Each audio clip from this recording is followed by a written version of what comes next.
There we go. Good evening, ladies and gents, and welcome to Splendid Isolation number 216. As always, I'm going to start us off with a tune.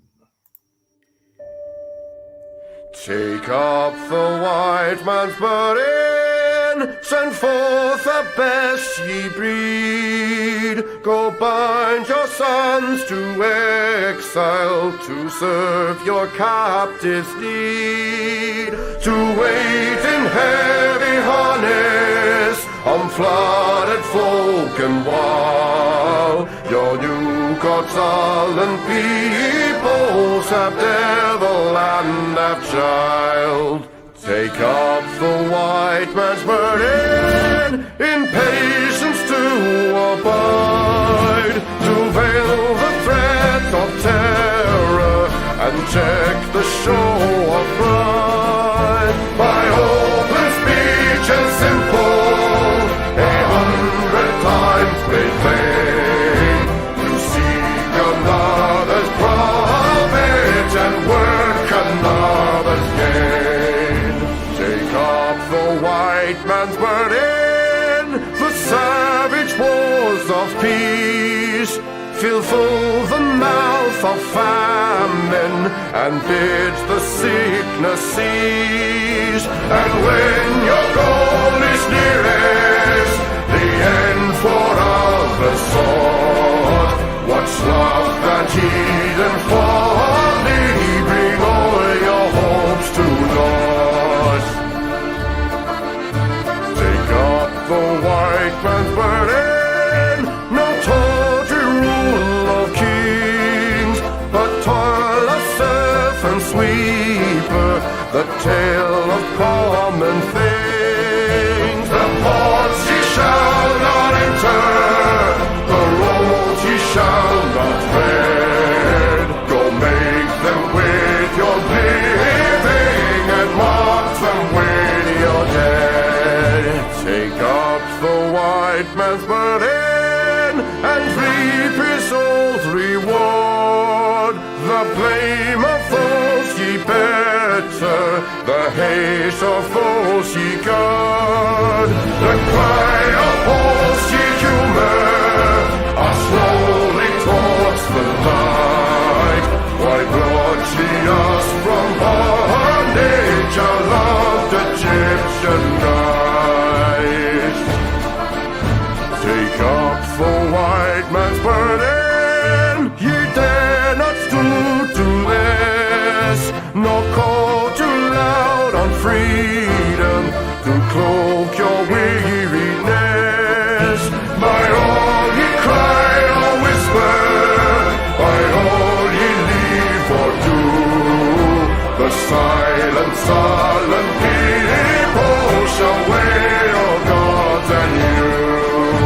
Take up the white man's burden, have done with childish days, the lightly profit laurel, the easy ungrudged praise. Come down to search your manhood through all of thankless years. No age with give or wisdom, the judgment of your peers.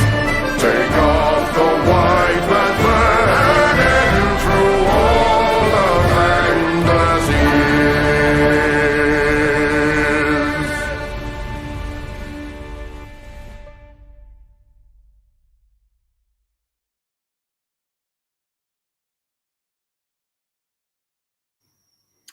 That was, of course, the excellent Chris Gard. Please go and check out his really good musical YouTube channel. And of course, you can also find him on X, on Twitter, where we are also live at the moment. Good evening to my guests this evening, Mitch and Aaron Hook. I don't know if we're going to get Ataman or Hitman or any of the other people I invited, but we shall see. How are you going this evening, Mitch and Aaron Hook? Same old, same old. Oh, I'm all right. Pretty normal. Doesn't sound too enthusiastic, gents. Before we start, I would just like to say, guys, please like the stream. It really does help the stream if you like it. And also subscribe for more content. And if you would like to support the channel, or you want to ask us a question that we will most definitely answer before the end of the stream, if you look at the top of the chat, you can send us a paid chat on Entropy, a super chat, and we will. I will ensure that we answer those at the end of the stream. And of course, all support is welcome, because these days I'm spending quite a lot of money on StreamYards and also on X, so that we can be live in both places. Okay, as always, I'm going to start off, I think, with Mitch this week. What's your first topic this week, Mitch? Mark will talk about the big debate. I saw the Apostolic Majesty and academic agents on Twitter arguing about, arguing with people like Red Hawk over the question of, so do we think that Trump's move geopolitically was stuff in Greenland, and basically that leaked to WhatsApp conversation about how they just don't respect Europe regarding the Yemen situation. Well, does that actually screw up the right over here, or is it just a matter, or is it more a matter of, oh, there's no point blaming America because the right in this country is just pathetic, especially with Farage and others like Pierre Poilievre over in Canada, or yeah. Okay, before I give my two penneth worth on that, Aaron, what's your view on that one?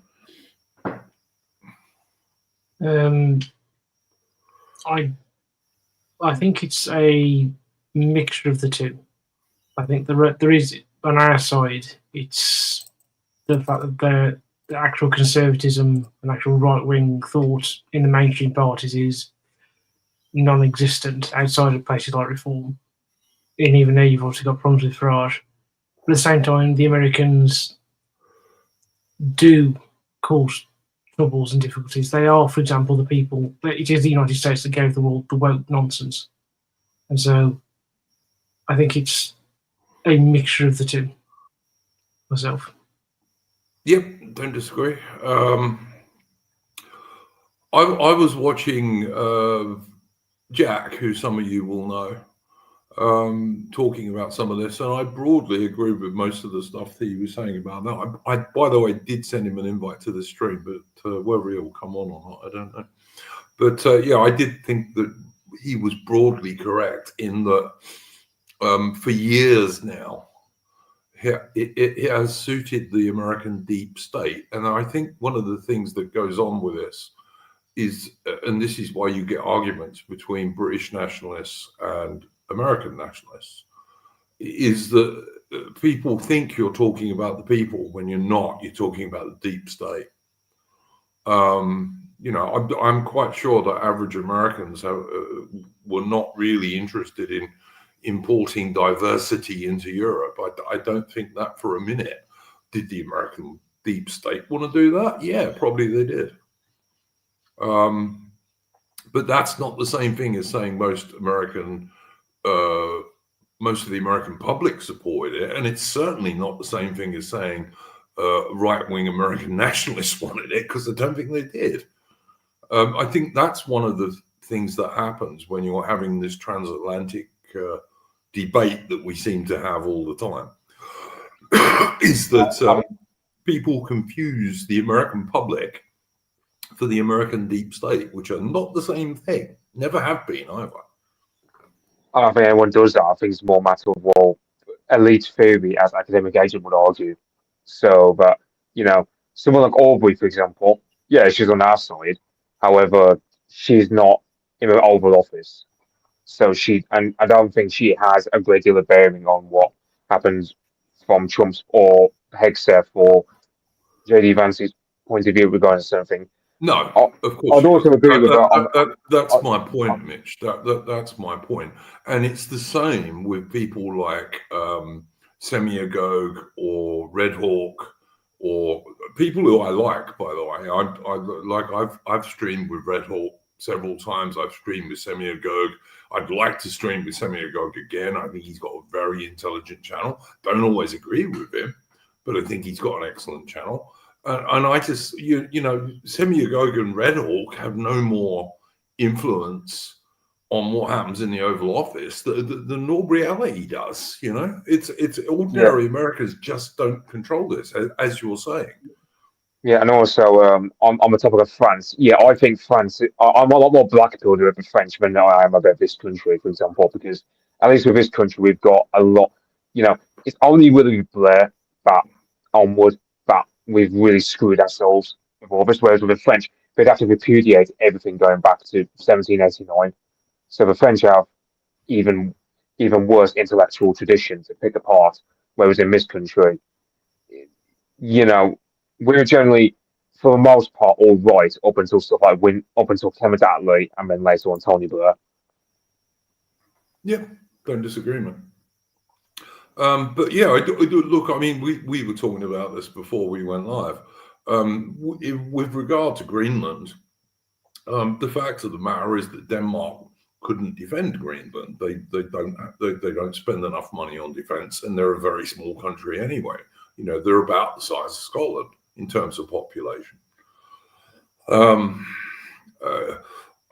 I think the Americans should just take over Greenland? No, I don't. I don't think it would be that difficult for the Americans to get a few bases on Greenland. I mean, given that Denmark's a NATO country, if the Americans want bases on Greenland, I'm sure they can get them. You know.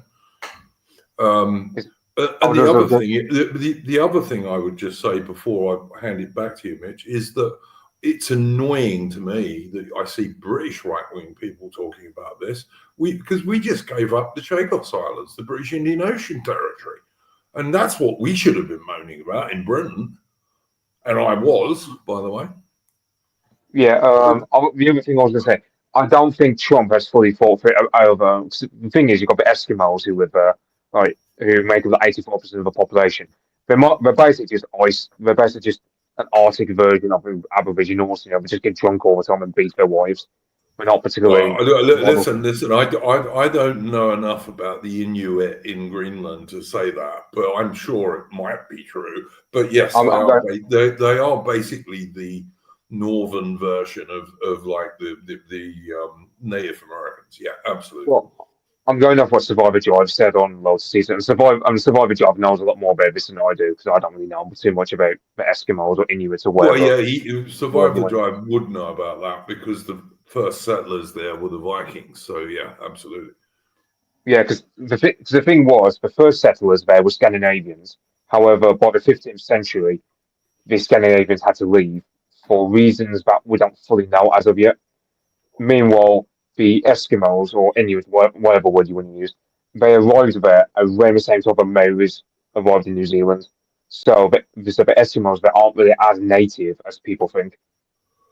Yeah, I'm sure that's true. I'm sure that's true. I am. But I mean, I think, you know, the solution to this is probably the Americans get a couple of bases there and everyone is happy. But I mean, like I say, I get a bit annoyed with British nationalists who are going on about Greenland. I mean, where were the British nationalists when two-tier care was handing over the Chagos Islands, you know? I mean, we talked about it on this stream a couple of times, but most of the right-wing British people didn't say a damn word.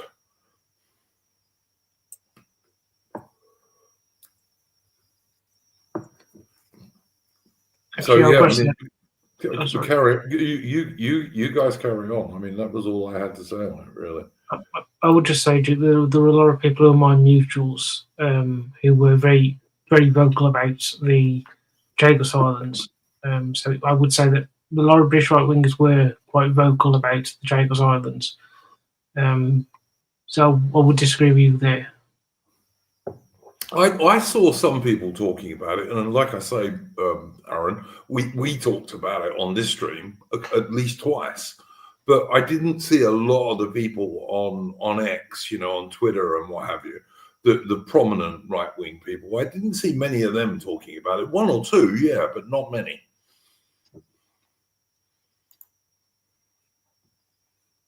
And you know, in general, my point about that I'm trying to make here is that this transatlantic right-wing argument between who caused all this and who's to blame and all the rest of it, it's pretty fucking pointless for the most part. We're both in very bad situations. America at the moment is in a much better situation in terms of its actual leadership. But, you know, I mean, America's got Trump and we've got that arsehole Starmark. I mean, you know, and I'm being kind to him, what I think about it. But also... we're not as kind as what Nigel Farage had to say of him. No, I'm not as kind as Nigel Farage about him, but also we're going to move on to Mr. Farage in a little bit anyway. So yeah, but you guys, if you've got anything else to say about this transatlantic thing and all the rest of it, do it now, because this is what we're talking about at the moment. I'll just be short and concise in saying I hope this whole thing gets this side of the Atlantic to start thinking about actually building up our own industry and start being a lot more independent, rather than just being America's. Yeah. Well, just really, it's like we're in the most pitiful situation where it's like, okay, we're massively dependent on America, but whenever America does something we don't like, we just complain about it and then do nothing and just sit on our hands. So. Yeah, no, I totally agree with you there, Mitch. Anything else to add, Aaron? Yeah, actually, I do have one thing. This is connected to it. JD, when you had that Signal Gate scandal with the messages about the attack on the Houthis, JD Vance came out and sort of said that the Suez Canal was a European concern. Knowing that, I agree with him, but Duke, I don't think I need to tell you that the reason why it hasn't been a European concern for all of my life and all of your lifetime is thanks to the Americans. And so, what 1956, they should have let the British and French take it over, and they wouldn't have to worry. Yeah, absolutely. It still perplexes me why Eisenhower sided with a pro-Soviet Egyptian government over us and the French. For that, I never could find a good enough answer from looking at articles or whatever about it. So. Listen, I've heard that he was worried because of the Soviet invasion of was it Hungary? I think. Yeah. He was worried about that. To me, that's an excuse. You know, no British forces were removed from Germany, so you know, didn't make any difference to that. It was mostly a naval operation. They weren't going to affect the Soviets in Germany. Or Hungary. So yeah, that makes no sense. What I suspect it is that Eisenhower was given a very hard time in World War II by Monty, who I'm no fan of, but he was given a very hard time by Montgomery in World War II, and I think that had a lot to do with it myself. I really do. Is that he was very resentful of British High Command. And I understand why, because Montgomery was an arsehole in World War II in terms of that stuff. He really was. I've always put it down to something even more fundamental than that. It was just the American action at Suez was just old-fashioned American hypocritical anti-colonialism. Nothing more. That's also possible. Yep. I'm sure that played a part, Aaron. Yeah, I don't disagree with that at all. And I'm a fan of the British Empire. In fact, one of my enemies described me as what was it? He said, I have a sort of sentimental regard for the British Empire, which indeed I do, and I don't consider that to be an insult. But there we go. But I don't have a sentimental regard for the British Empire in terms of all those lovely brown and black people. I have a regard for it because it was the greatest empire the world's ever seen, and it was created by my people, the British. So that's why I have a sentimental regard for it. But anyway, you know, we conquered everybody basically when we wanted to. So yeah. But yeah, on the whole, I find this transatlantic argument between nationalists and right-wing people to be pointless, mostly. I really do. Duke Valentino, who always asks questions, is saying, did anyone in chat take the vaccine? I can tell you I did not. I never even got tested for it. Never even took a single test for it. That's me. So I absolutely stood on my principles on that one. So, yeah. I didn't ever get the vaccine. I think I did have COVID at one point, right at the beginning of 2020. But it's I got no idea if I ever had it, Aaron, because I never even got the test.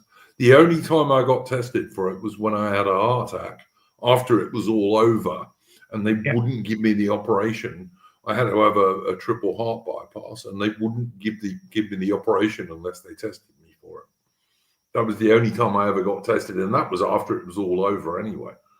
Yeah, you know, I've got to say I've never been tested. I only think I might have had it at the beginning of 2020 or before the lockdown because of how ill I was and the description of the symptoms. But I just took I took vitamin D during it, and I still occasionally take vitamin D. Like I'm supposed to take it every day, but I take it a couple of times a week. But yeah, I never got tested. Certainly never took the vax. Stopped wearing masks very early on, much earlier than most people did. And I'm in the place that was worst in the world for it. I'm in Victoria in Australia, and that had the longest lockdowns of anywhere in the world. And I still didn't do what they wanted. So I can at least say I stuck to my principles.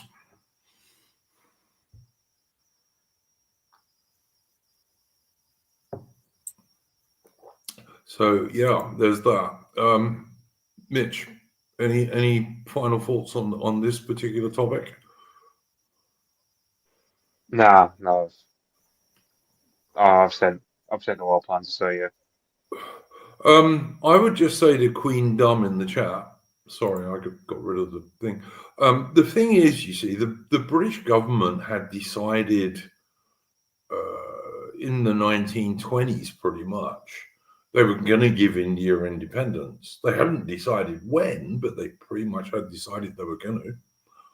And you know, Aaron's our British domestic politics expert, and he will tell me if I'm wrong. But I believe that you know, by the end of the 1920s, India was always going to get independence in due course. I don't think the British government intended to do it in 1947, but they were going to do it. Yeah, it was the Owen Commission. That was Lord Halifax, as it became. He did the commission, and the British government did come to the opinion that Indian independence was an inevitability. So you get the Indian Government of India Act 1935 that lays out the sort of federal framework for a Indian Dominion constitution. Yeah, in fact, it's actually the foundation for the modern Indian constitution. And then they're putting in place things for Indian independence, but there is, as you say, Duke, no set date at all. It's going to happen. I mean, if it hadn't have been for World War II, Aaron, I think it probably would have happened around 1960 or something like that. Yeah, more than likely. But you know, World War II happened in 1947, and that was to a large degree because the Attlee government post-war sculled, basically. Yeah. They just said, no, we're not doing this anymore. Off we go. And as a result, millions of Indians were killed because, you know, Muslims who wanted to be in Pakistan and Hindus who wanted to be in India were moving. And while they were moving, hundreds of thousands at least were killed. And basically, the British and British-controlled Indian army just stood aside from all that because Britain just wanted to get out. And I think it was a bad thing that, what's his name? Crikey. King Charles's great hero when he was a boy. Mountbatten, thank you. I think it was a great shame that Mountbatten agreed to be the last viceroy for the Labour Party and do the run and ditch thing.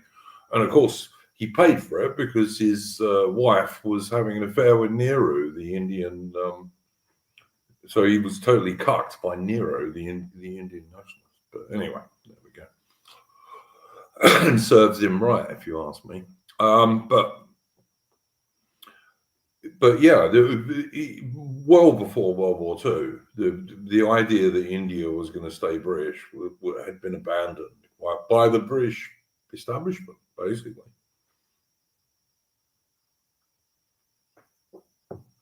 But the American betrayal over Suez in 1956 really was a huge betrayal. And particularly when you look at it these days, when the people who are cooperating with the British and the French were, of course, the Israelis, who these days America will do anything for, basically. So, there we go. So, in some ways, the Israeli tail wags the American dog because of the influence of the Israel lobby in America. But, there we go. Count Duckhead says, and now Britain is basically Indian. That's not true, mate. I'm sorry, it's just not. It's more Pakistani than Indian, to be honest with you. But yeah. But we're going to come on to aspects of that in a while. And anything else to add on this subject before we move on to something else, Mitch?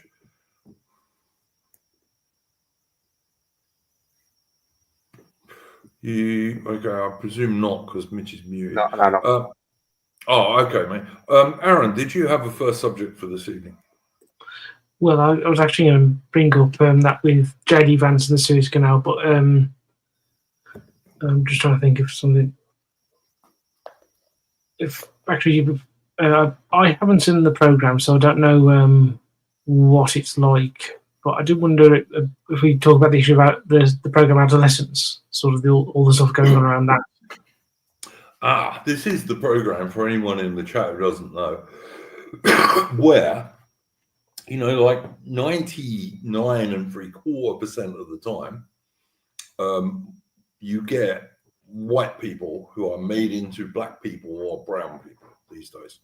Like any sort of entertainment that the mainstream media does, be it television or Hollywood or what have you, normally it's a white guy will be made into a black guy, or a white woman will be made into a brown woman. Look at the recent Snow White movie and this kind of stuff. But for once, amazingly, they changed what in reality was a black boy into a white boy. Amazingly. And of course, he's a murderer. Carry on, Aaron. Yeah, it's been mentioned in Parliament, and there's this idea of promoted by the Labour MPs that it should be shown in schools a sort of way of teaching boys who are supposedly liable to this sort of thing.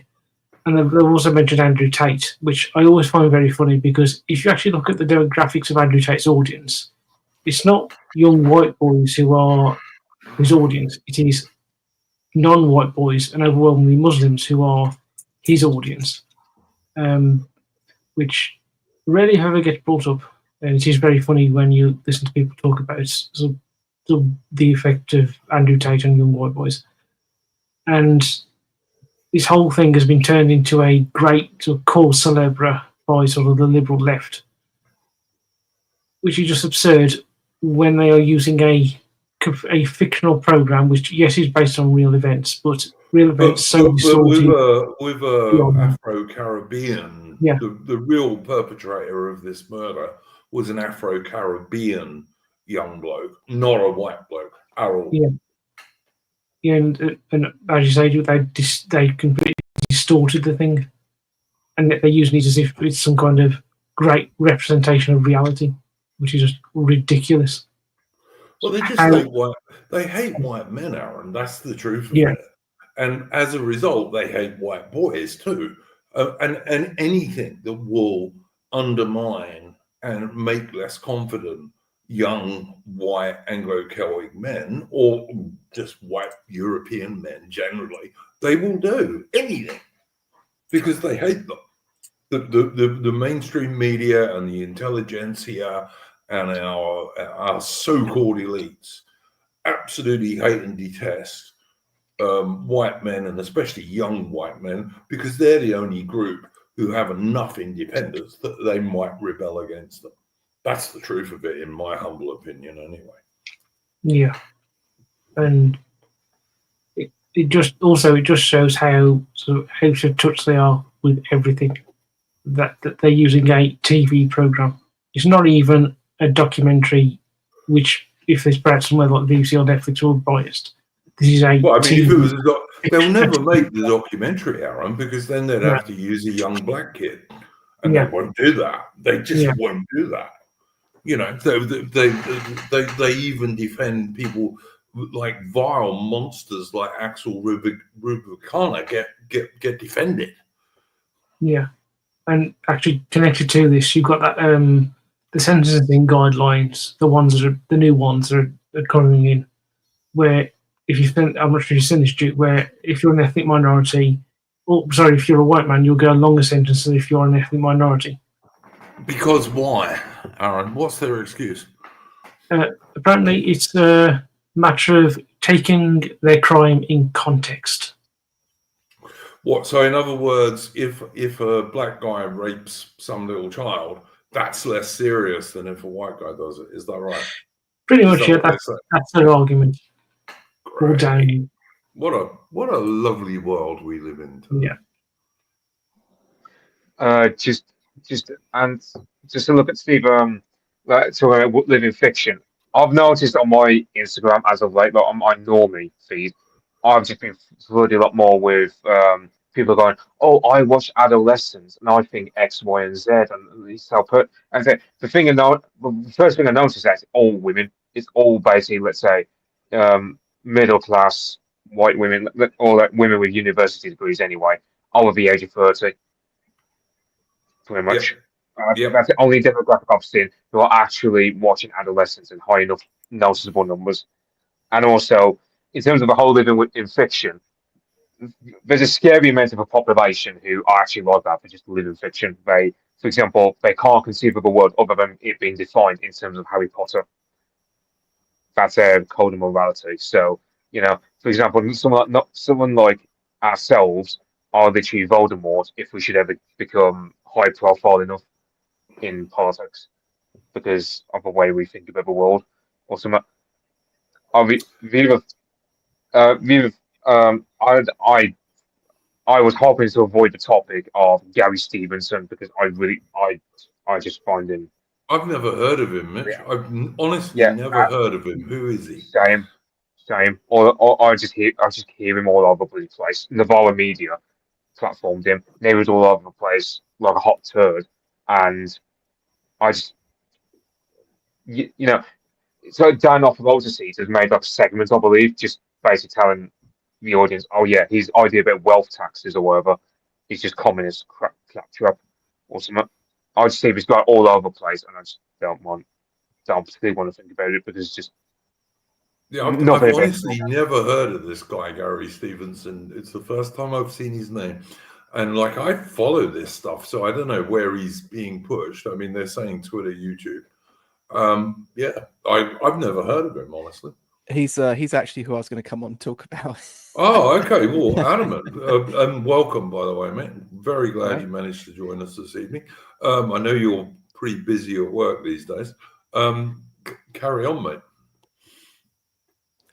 Well, so he's had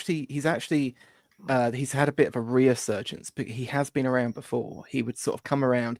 He's sort of the guy that they wheel out when they've got some sort of issue in the polls or otherwise, and he kind of just pushes like reheated like Corbynism essentially. Mm-hmm. He's all about. There's actually a video he made on his YouTube channel. You can go back. It's about 9 months old, I believe. Or 10 maybe, about immigration, and he's just basically like, we need to stop talking about race, man. We need to go back to talk about class struggle. It's that sort of stuff. That's why I haven't heard of him, because I just don't follow any leftists. I think it's a waste of time. Yeah, like it's I mean, he was pushed. I mean, I have a particular dislike of him because he was pushed quite heavily by another woman who I can't, another person who I can't stand, Grace Blakely. She actually canvassed in Canterbury, in my home city, for Corbyn in 2017, and then afterwards was on Twitter laughing with other people about how Canterbury's such a sad place because it's just so white. So. Yeah, you know, my class, but you know, it's all about my class struggle, bro. You know, race, nothing to do with it. So he's like that gay guy's a version of that gay guy. What's his name? Owens. Yeah, he's in that sort of sphere. They're all in that sort of like. That's why I don't know, because I don't follow any of those. Yeah, well, this is the thing. It's kind of unimportant to us as well, because the interesting thing about that is that it's kind of a doom strategy for them. Like oh, you know, newsflash, it's not 2016 anymore.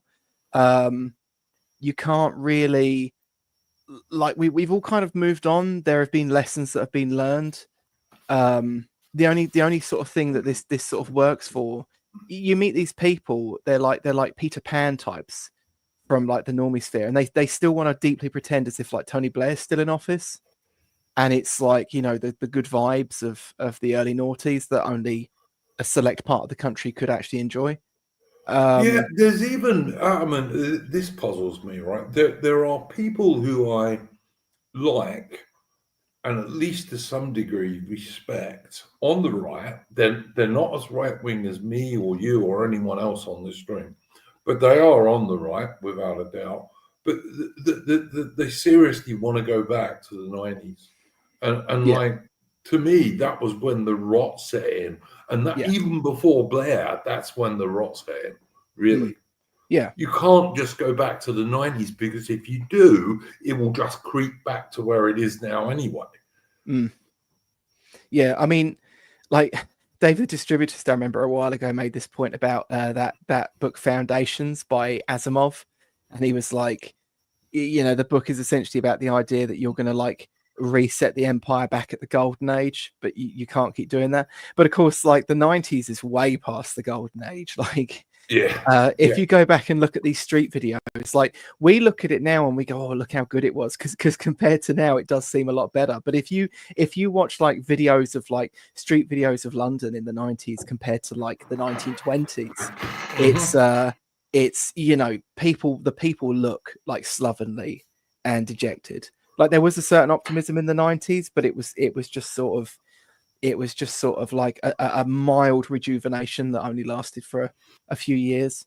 I'm much older than you guys. Okay, in fact, I had a birthday a few days ago. I was 60. Happy birthday. Well, I haven't celebrated my birthdays for a long time, but I don't recommend getting old, I have to say. But I am 60, and I can remember London in the 70s.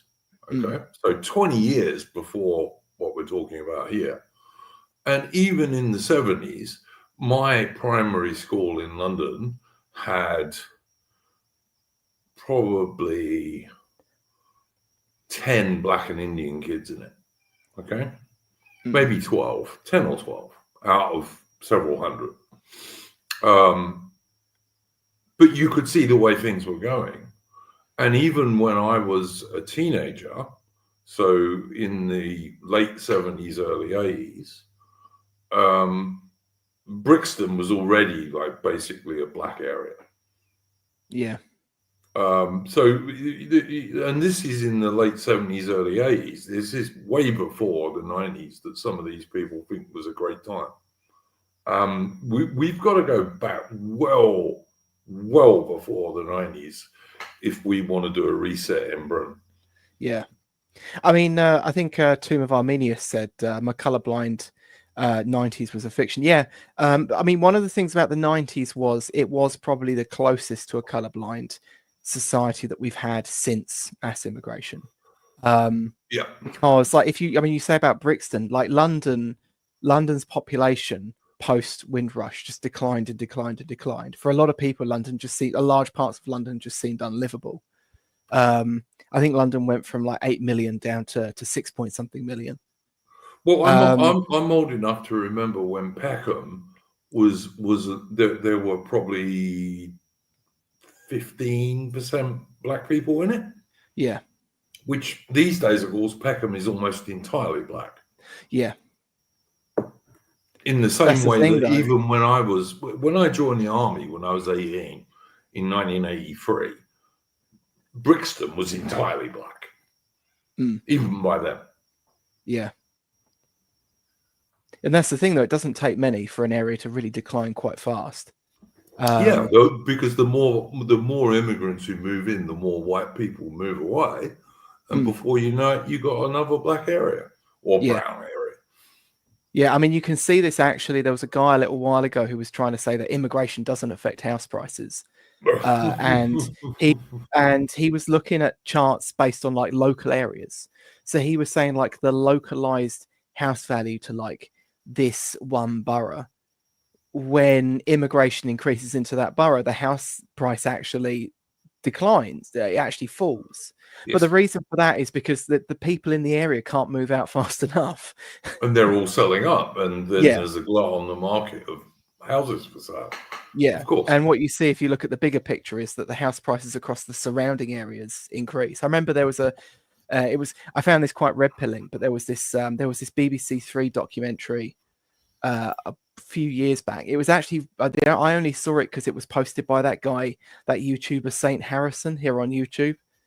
He posted it to his YouTube channel, and it's got this single mum in it who's got these two kids, and like the daughter's basically being like, she's converted to Islam, right, and she's like wayward, and the boy's like not going to school because he's getting bullied by all the Muslims in school, and she's trying to move out of the area, but the housing outside of the what's quickly turned into a Muslim area, she's been a little bit behind the curve essentially, and the houses outside of the area are just so in demand that you just haven't got a hope in hell of getting them,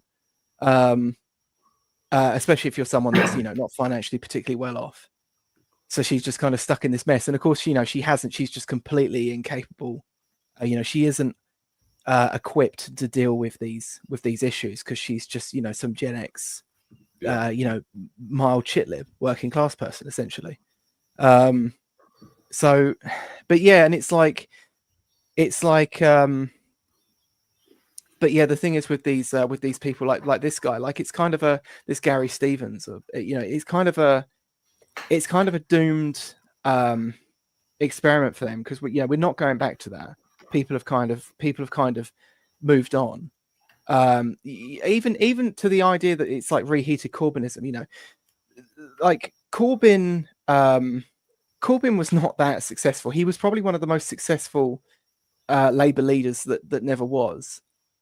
But like let's be real. No one's ever really liked the Tories. People just always just voted for them because they were the lesser of two evils. Even like yes, avowed Tory supporters never exactly would say they liked the Tories.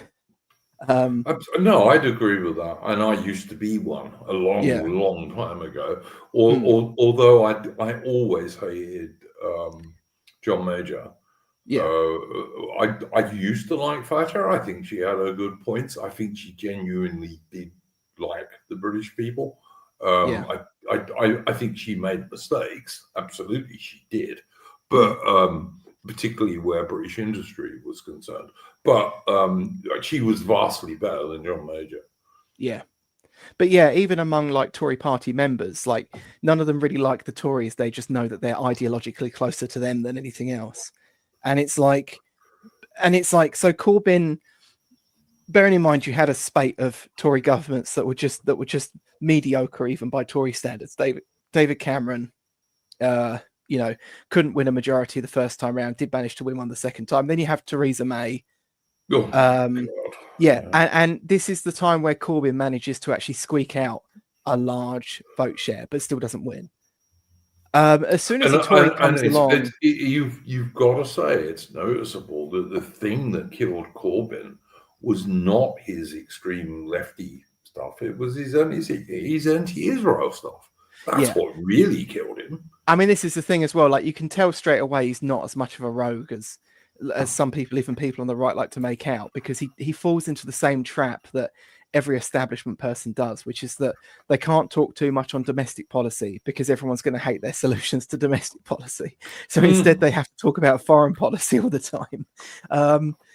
And it's like, and of course, then he comes up against, I mean, no one here likes Johnson, right? But Boris Johnson was probably the closest to for the base to being a likable Tory.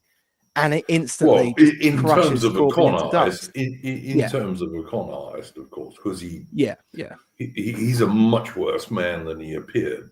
But he's got a very well crafted character, and he sort of plays off like the sort of bumbling but likable old school Tory, which he ideologically isn't. And he's because he's got a bit of a like the modern equivalent of a classical education. He can kind of whittle off a few Greek proverbs, and so he comes along, a barely likable Tory, and just instantly just smashes Corbyn into dust, like grinds into fine paste. Helped by Farage, let's say. And it's like, and they just want that glimmer of what they thought was like populism for the left. So they keep having to go back to that every time they've got a bit of trouble. They keep having to go back to that position, and it's the thing is as well, when they do the whole tax the rich thing, I kind of think that, like, I kind of sit there and think, I just don't care. I know technically it doesn't work, but I also just don't care about economics anymore, and I don't have any control over tax policy, and I'm not rich, so I'm kind of at that point where I just think, should I really give a damn? But of course, most people listen to that, and it's all right to say tax the rich, but most people just look and think we're all taxed up to our eyeballs, and we've got nothing to show for it. Why do we want more of this? Yeah, all ordinary people, Adam, like ordinary, hard-working, average people are taxed up to the eyeballs. That's the thing you've got to bear in mind when you look at this. Yeah. It's not like, ordinary people are only taxed a bit, but the rich are hardly taxed at all. Everyone in Britain is taxed up to the fucking eyeballs. Yeah. We're one of the most overtaxed countries in Britain, and Australia is not much better, by the way. But it's the same thing. Yeah, it's worth. Because I don't know if it's true of everywhere, but I mean, my neck of the woods is largely just, I know people who I grew up with who they don't bother working; they just go on the dole, and they get more money from the dole than they get working. Yeah. So let's say, it's everyone around it is just like everyone, because we all know the way the system acts, which is, if you're an honest, productive citizen, you get screwed over. But 100. if your benefits around you get rewarded. Why bother paying pennies towards a system that behaves like that?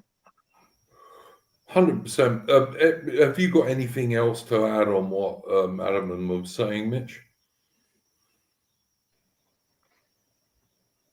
Well, I just don't really pay attention to the Corbynite wing of politics. I mean, you're Aaron Bastani, who seems to think of Gary Stevenson as like next hot turd of British politics, but we're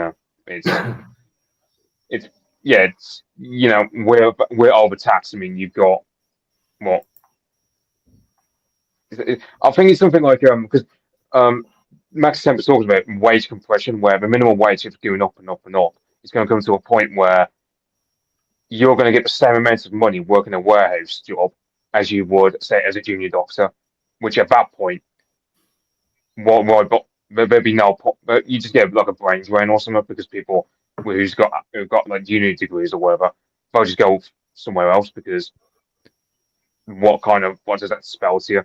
The idea of, let's say, minimum wage getting to a point where it matches line in line with like what a lab technician or what? Yeah. I just don't know how this minimum wage bullshit, which the lefties always push, and which always has a bad effect on poor people. I don't know how this minimum wage bullshit interacts with the fact that most of these jobs are just going to disappear in due course anyway. Yeah, the problem you've got is so this country, we've hollowed out our industry, like because of people like Boris and so on, our industry just hollowed out, and also we're going to get rid of our steel producing facilities in Well, short order. if we do that, Mitch, I don't know how the hell we're going to carry on building warships, and the British government intends to carry on building warships. It doesn't make any damn sense, you know. Yeah, I mean, you can't build warships unless you produce steel. You just can't. Yeah, and the problem is our economy is literally a service sector, but the service sector is going to get gutted out by AI. So you're just going to have a massive. Yeah, you can imagine the British government will have to pivot to something like a UBI, which I don't know how that would work. It would just be an even heavier tax burden upon those who are already working. Well, I think the way it will work, Mitch, is that you'll live in some sort of box, and you'll eat bugs, and you'll own nothing, and you'll somehow be happy. I think that's their real plan. I honestly do think I mean, that was someone satirizing the WEF. It wasn't actually anything they said. But but I think it will be like the reality. It will be like the lockdown economy, but perpetually, forever. Yeah. I mean, and that was so wonderful, wasn't it? Yeah. But like Mitch said about wage suppression, but like, I mean, that is kind of deeply affecting us now. Like, Royal Biscuits, who's sometimes in our chat. I mean, he's an accountant, and he's told me that he's basically like a hair's breadth off of minimum wage now, where like his wages just haven't been going up, and minimum wage has been going up over the years. So it is pretty bad. And there's a lot of people that are just like, you know, why am I doing this job? Why am I doing that job? Why aren't I just stacking shelves at Sainsbury's or whatever?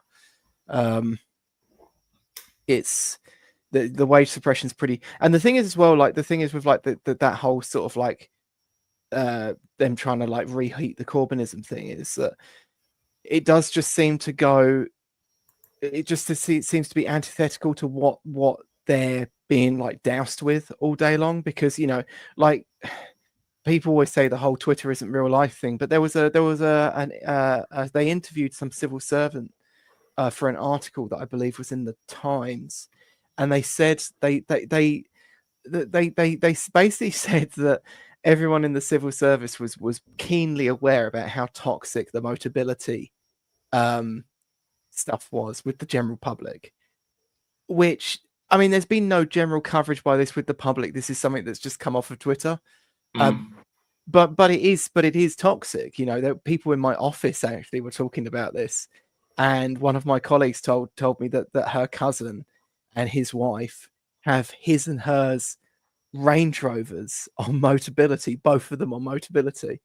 Oh my god! Which is just absolutely bewildering. Do they have pink and blue number plates? No idea.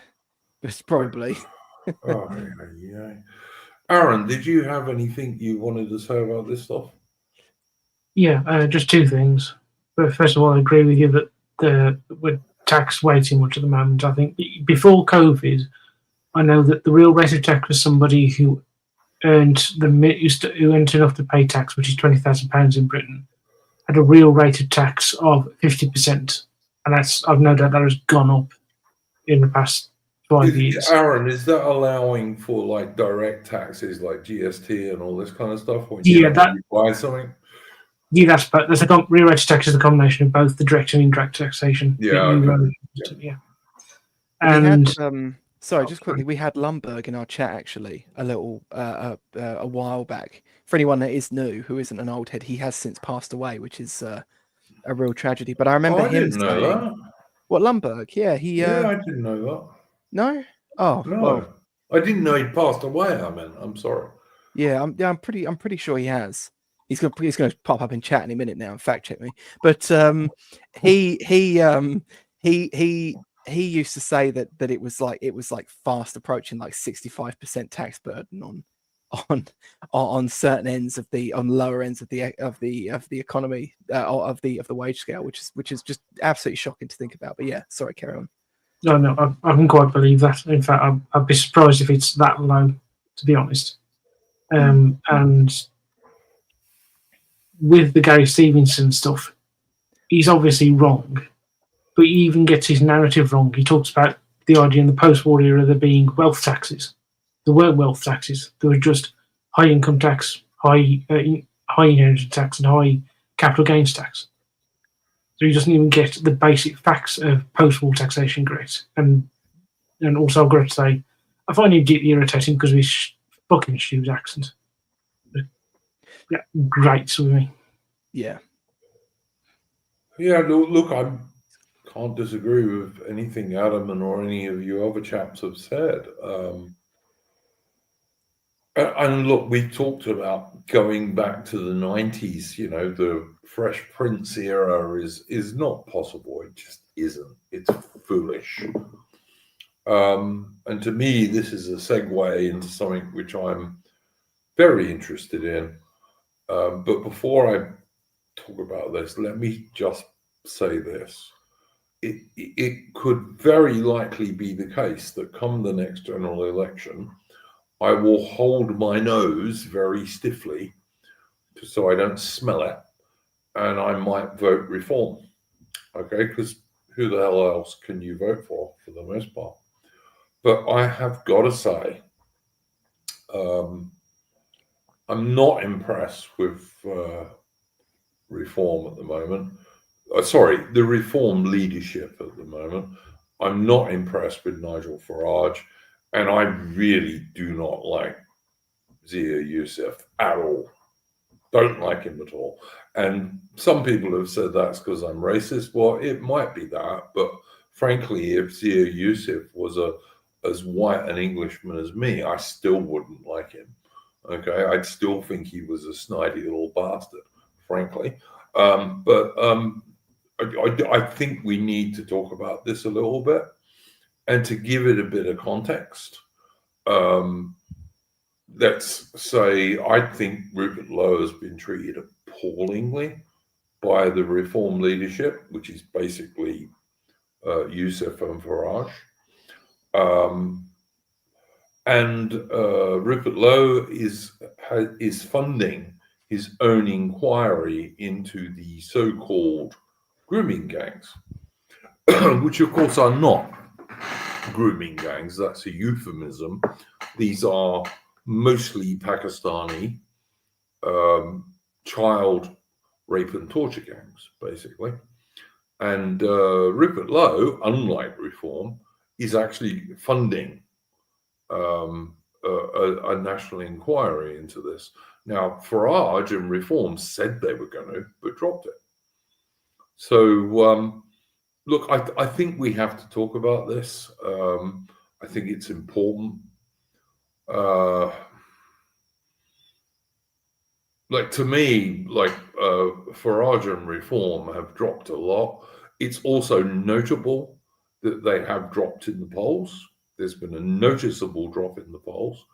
I don't like the fact that everyone who doesn't totally agree with Farage and Youssef is just called online right. And then they'll claim that all the online right is actually Americans, which is rubbish. And I tell you how I know it's rubbish is that I can go on YouTube and look at my audience, for example, for this stream, which, you know, this is episode 216. I've been doing it quite a long time. And it's more than 70% British, my audience. It's not all Americans.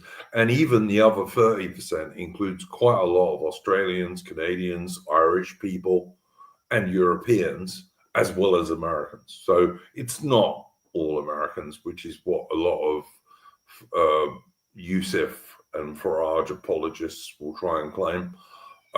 So I'd just like to ask my fellow guests, and I'm going to start with Alman because he's my oldest friend on here. Like, Alman helped me start this whole channel. What's your view on this? And I like to say, I'm going to ask Alman first because I've known Alman for years and years now. Well, I mean, I think first off, I should point out that Lowe's crowdfunding for a rape gang inquiry is now up to £333,000, and Wow. I think it's only been up for about, is it 24 or 48 hours or something? Yeah, it's 2 days at most. Yeah, for sure. Yeah, that's It's pretty shocking. I mean, it shows how much interest there is out there for that sort of And thing. how much British people actually do care about this. Yes, I agree. I mean, someone pointed out earlier that on Twitter that the Reform's actually dropped in the polls for the first time in a little while. Like they kept gaining and gaining. They actually overtook Labour by some polling. And now they've dropped back even behind the Tories. I'm not sure if this is entirely because of this, but I think they've just been a little underwhelming as of late on a couple of issues. The excuse that you're getting for reform apologists, reform leadership apologists, let me be accurate, is that it's because of Ukraine and stuff. And I think it was really noticeable that whilst Farage did talk about Ukraine briefly, well before the general election, this time he hasn't said a word about it. So I don't think it's got anything to do with that at all, actually. Yeah. I think it's almost entirely due to the appalling treatment of Rupert Lowe, and also the fact that Farage, to my mind, watching this from the outside, has been softening his stance on mass immigration and deportations. Yeah, it does seem that way. I mean, immigration is kind of the issue of the age. I mean, people like to say it's not considered by the public as important as this, that, and the other. It's always sort of floating around in the top 5, and usually it's in the top 3, and that's despite a lot of the media's efforts to talk about literally anything else. And also, obviously, none of the ever increasing number of immigrants are going to say that's important when you ask them. So, Yeah, exactly. And it's like this is kind of their hour of decision, I suppose, for reform. Like if they can roll back and fix some of this, they can probably claw their way back to the top, or at least up to second, and be in good runnings for the next election. But they are sort of they seem kind of incapable. I mean, I'm kind of accusing every political party of being ideologically incapable of one thing or another, but it does seem like they're kind of like they are committed to making this bet. They're not going to change course, which is a shame. But it's just another political moment now that's gonna see us by, and we're gonna have to build something else, for like 10 or 20 years time. God, I hope we're still around in 10 or 20 years time, mate. Well, I mean, this is the thing, isn't it? Like they keep kicking the can down the road, like. And every time they do, it gets harder and harder for us to win. Yeah, like the way in which you're going to have to, like, eventually the ship's going to get righted, but the way in which you're going to do it is going to be more aggressive, more radical, more egregious the more time goes by. I agree. Yeah. Not that we in any way, shape or form support violence on this channel. We do not. But the longer you kick this down the road, the harder you're going to have to change. Yeah, the problem with Farage is I'm going to have to use a character of fiction, but like Heisenberg from Breaking Bad. That's basically what Farage is like at the moment, where he can be brilliant on his own right as a charismatic orator and all this. However, he ends up destroying things like UKIP, and he's going to end up destroying Reform the way things are going, because I'm looking at Reform and I don't see them winning the next general election the way things are going. But even if they do, Mitch, will they do what needs to be done? If they win and they don't do what needs to be done, what's the damn point in them winning, That's my view. The problem you've got is after this Rupert Lowe situation, even if Rupert Lowe were to be allowed back into the party, future MP selections will not have vocally right-wing people, because Farage and Yusuf will be too spooked to ever select someone who's anywhere near as vocal and outspoken in the same way that Rupert Lowe is. And Rupert Lowe isn't even on a wavelength as much as some people who talk about it. How on earth can Zia Yusuf speak for the British people. He's not British. I'm sorry, he's not. Yeah, and I don't know. It's not going off topic, but so Sky Atlantic, I believe it is, and they released a series called Mussolini, Son of a Century. Now, I've only watched the first couple of episodes. All I will say, the left really are not great at media literacy, because all it just makes you think is, oh yeah, the fascists actually look cool, and I'm just looking at this going, I know, like I saw a meme not too long ago, like a couple of years ago, I believe, where someone said, "Oh, like when Zoomers get into politics, is it just going to be a bunch either tankies and transgenders overlapping massively, or you're going to have the other faction of Heart of Iron 4 gamers who are just going to be massive fascists or whatever." I think that combined with how bad the situation is getting in this country, when you've got reform just being a limb, like a damn squib, as it were. I just think at some point you're just going to get something going more radical, and people say, oh, well, Britain's not known for being radical. Well, people would never say that about, let's say, the French before 1789 or the Russians. Exactly. Yeah, exactly. 100%. So, 100%. So yeah, I totally agree, Mitch. Look, you know, I don't think people in Britain very often realise that when Farage talks about net zero immigration, that's 50,000 immigrants a year coming in. Now, all right, that's very much reduced from what it is now. And rather than have what we have now, which is 10 times that much, at least, sometimes 20 times that much, I would absolutely support that. But you're still talking about 50,000 immigrants a year coming in. And these days, Farage is talking about, oh no, we're only going to deport the illegal economic migrants who are actually in prison. Whereas what I thought Farage was talking about, and as far as I'm concerned, many of his supporters, was all illegal immigrants are going to get deported. All of them. No exceptions. And yeah, I'm sorry if reform water their stuff down to this, it's not going to make enough difference. It's just not. And if I did vote for them, I'll hold my nose and vote for them because there's nobody better, not because I agree with them at all, because I don't. Britain needs a radical solution. Sorry, guys, you say what you think. You know, you're younger fellas than me. I will just say this: Britain at the moment is going to be a white minority by at most about 2065. At most. Now, I won't see that because I'd be 105 years old. Sorry, 110 years old. But the point is, you guys mostly will.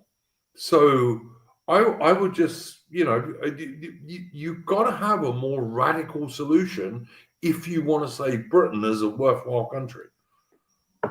Yeah, that's the thing. Like, you've got. Yeah, I just don't. I mean, that's why I've been getting blackpilled lately. Other the case of reform, like I haven't really got much positive to say, but it's because it's like, well, it's a matter of, you know, for example, so you have a lot of people in reform are not like the main dominant energy I see in a lot of people from reform, especially if you're older. Let's say, you know, you get Gen Xers and Boomers. It's not just they just want to go back to the 90s. Like that's, and I'm sort of thinking, okay, that's still going to put you in a position where we're at now, where because you take, for example, 1990s, we still had Stephen Lawrence, America still had Rodney King, and we still got the pause. It's just repackaged in a different way compared to how it is now. So I just think I don't think there's a lot of reform members who are like that. Like, for example, you got John of the Worcester Club, for example. I mean, you know, he's not like, you know, I don't know what I'm trying to say. I was just saying there are quite a few people in reform who are like that. But then you've got, let's say, for example, I know of let's say boomers or greatest, would it be silent generation or greatest generation born in the Second World War? I think before the boomers. Basically, I come across people of that generation who are just like, they just fed posts about the immigrants, like the illegals and legals. So there is radical energy to be had on the topic of immigration. That Yeah, and it's if you'll use it, Mitch, if you'll use it, and Farage seems to just want to walk away from it, and having a Sri Lankan Muslim as your as your chairman, just it's insane to me for a so-called populist nationalist party. Absolutely insane.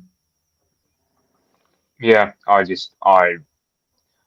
mean, yes, some people like the Homeland Party types will say like, who I'll say on one hand, oh well, if Farage et al, like if Farage and his lot lose the next, like don't win the next general election, then that makes Britain pivot more to the right. And I go, I don't like. I've heard that argument or arguments on that kind where we go, okay, and another 5 years of an anti-Anglo-Celtic British government with even more mass immigration. How's that help?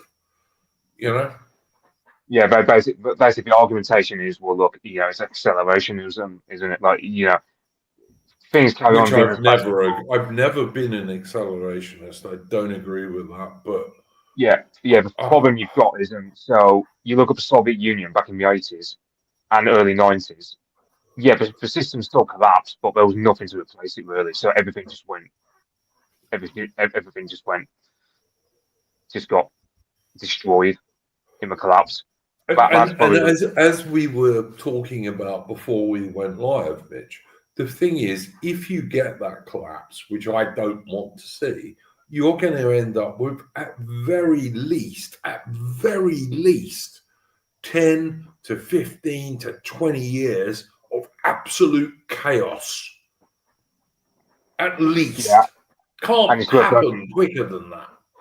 Yeah, it's worth also noting, you take the Russians, they're still in the process of recovering from the 90s, so like, they still haven't fully recovered because demographically, like, it's working. For example, in Russia in the 90s, they lost millions of people through deaths of despair and untreated cancers and the like because everything just fell apart. And immigration, they let lots of Russians moved other places. So yeah.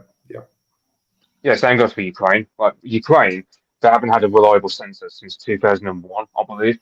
Now, there's a lot of Ukrainians living in countries like Poland and America that just aren't accounted for on the Ukrainian. Like, so the Ukrainians don't even know how many people they've got in their own country, for example. So that's just like where, you know, that's kind of what would happen if we were to have some sort of collapsitarian kind of scenario in this country, because Apostolic Majesty also he doesn't believe much in the collapse or any sort of civil war because we don't have regional elites. Like you take, for example, Spain, 1936. Certain regions were dominated by conservatives and nationalists, and you had other regions like Madrid or Barcelona dominated by the left. So you had regional centres, and you had the military. You had other institutions that were split down the middle or pivoted towards one side or another. In this country, what is the army are by the side of the king, but the king. I mean, there are people saying the king. They're not. Mitch, honestly, I'm sorry. There's a time I would have claimed that was true, but I mean now, most of the senior officers in the British military are complete globalist. Well, you could say the king. And the king is a globalist. I'm sorry, he is. The king would probably support his Muslim subjects before his Christian ones. The senior NCOs might still be all right, mostly in the British Army, but I mean that's kind of what happened in the Spanish Civil War, where the top generals, except Franco, were on the side of the Republic. Meanwhile, it was all the NCOs and other ranks below that who were all on the side of the nationalists. So you don't need the top generals of the army for the army to be on your side. You just need the NCOs and below to be on your side, hypothetically speaking. Maybe. I don't know. There's been so much propaganda in the military over the last 20 odd years. I'm not even sure, to be honest, mate. But look, first of all, YouTube, this channel in no way, shape, or form supports any sort of violence. We're merely discussing hypotheticals here. I would just ask Aaron and Alman. I mean, you know, what do you guys think about this stuff?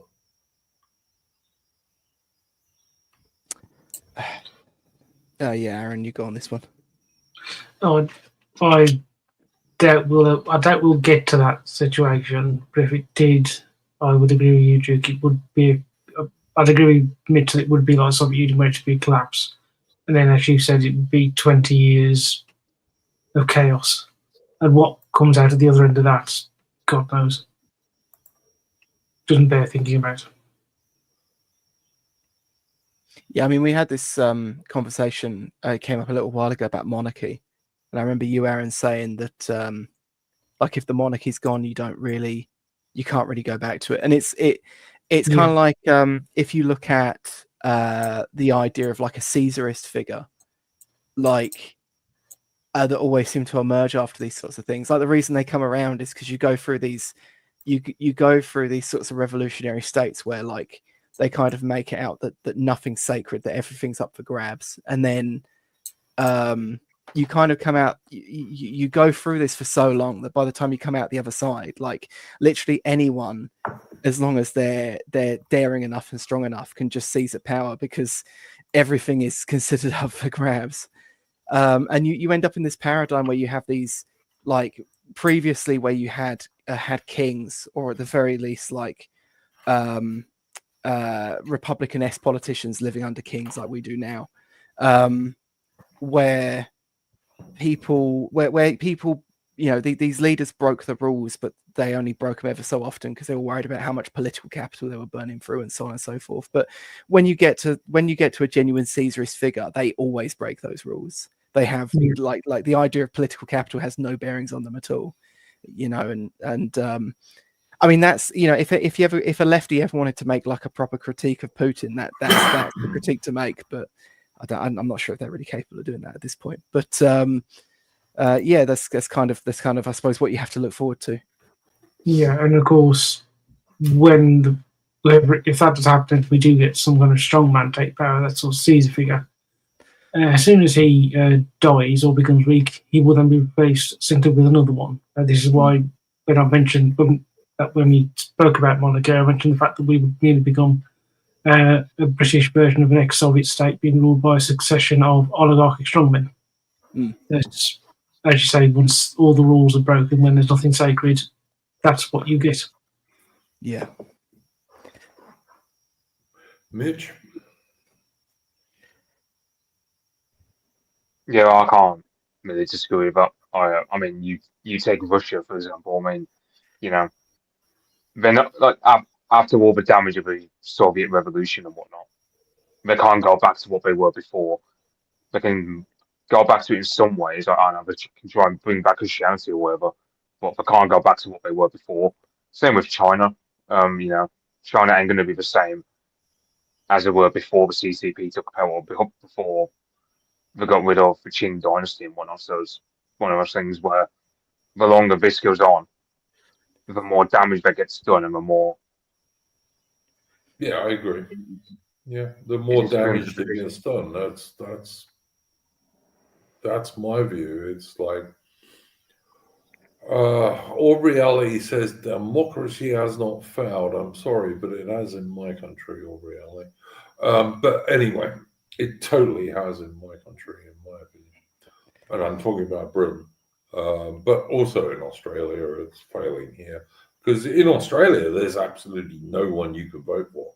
The uni party in Australia is even more of a uni party than it is in Britain. So how can democracy work? It can't. When the two parties are the same, you don't have any choice. It's just bullshit. You know, it is. It's just bullshit. Duke Valentino, why don't I ever talk about the Irish situation? I've talked about the Irish situation a lot. I've done streams with people who come from Ireland and Northern Ireland. I do. Are we talking about the current Irish situation? Oh, well, if he's talking about the current Irish situation, where the very limited, what's the correct word? The ethnic Irish are being replaced by third-world immigrants, and it's being totally supported by, yeah, I see that, Duke Valentino, the current situation. The ethnic Irish, who are a very small group of people, relatively speaking, are being replaced by third-world immigrants. And they're being replaced by third-world immigrants with the full support of Sinn Féin, which is the political wing of the Provisional IRA, who totally supported Brits out and Somalians in.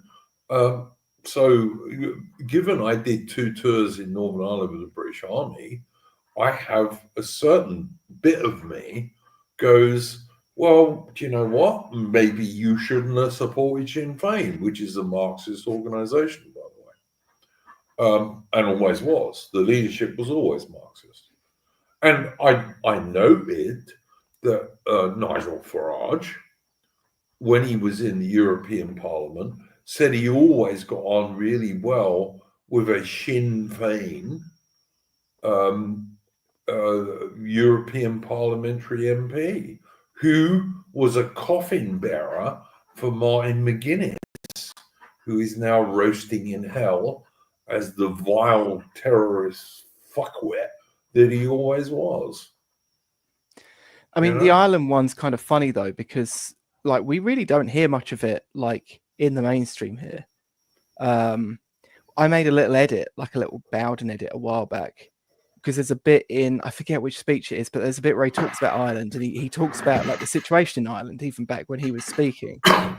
And he says that, oh, you know, what was all that? I was blood and violence. British ethno-nationalism video. I think it was by UKIP. Yeah, and he's like, what was all the blood and violence and radicalism for if they then just turn around and allow themselves to be essentially replaced?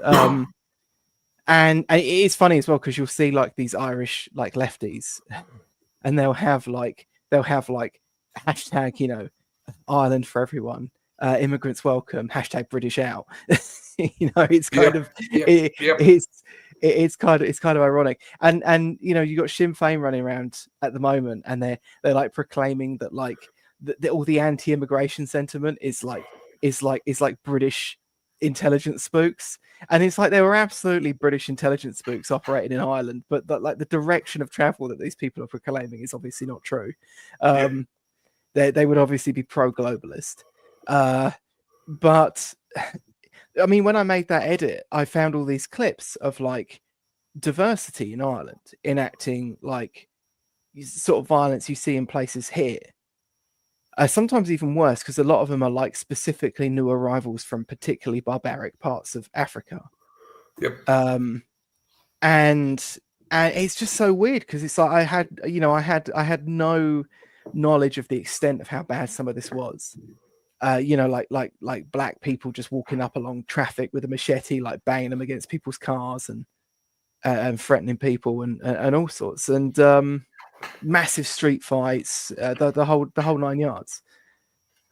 And yeah, but it's like, but even now, like, unless you go and look for it specifically, you don't really see anything about it. I mean, I was going to look into it a little bit this week, because I know there's been a thing with like Conor McGregor's come back out, and he's like making some strong statements, and there's been other things said, but I'll be honest, I just don't know enough about it to really make I'd listen. If I was an Irishman, I'd support Conor McGregor 100%. But what you have to realize is that a lot of the provision, not the old IRA, the old IRA in the 20s, say, right, and even in the early 30s, was pretty fashy, to be honest. It was. There was a lot of fascist influence on them. But the provisional IRA was a Marxist organization. It was Yeah. always a Marxist organization in its leadership. And that includes Sinn Féin, which is the political wing. And they were just anti-British. So naturally enough, Sinn Féin and the Provisional IRA just support anyone who's anti-British. So of course they support the Mau Mau in Kenya and the people who were killing and murdering white women and children in Rhodesia. That's the Provisional IRA and Sinn Féin, and it always was. Yeah, and they received like explicit support from parts of the US government and even some smaller parts of the British government. Absolutely. You know, we had basically had those troubles all wrapped up, and then Tony Blair comes in and just kind of gives them everything they wanted. Yeah. They're all released, all the murderers released from prison, and yet you still had, by this time, old age pensioner British soldiers being prosecuted in Britain for something that happened in 1969 or something, you know? Yeah. This is the world we live in now.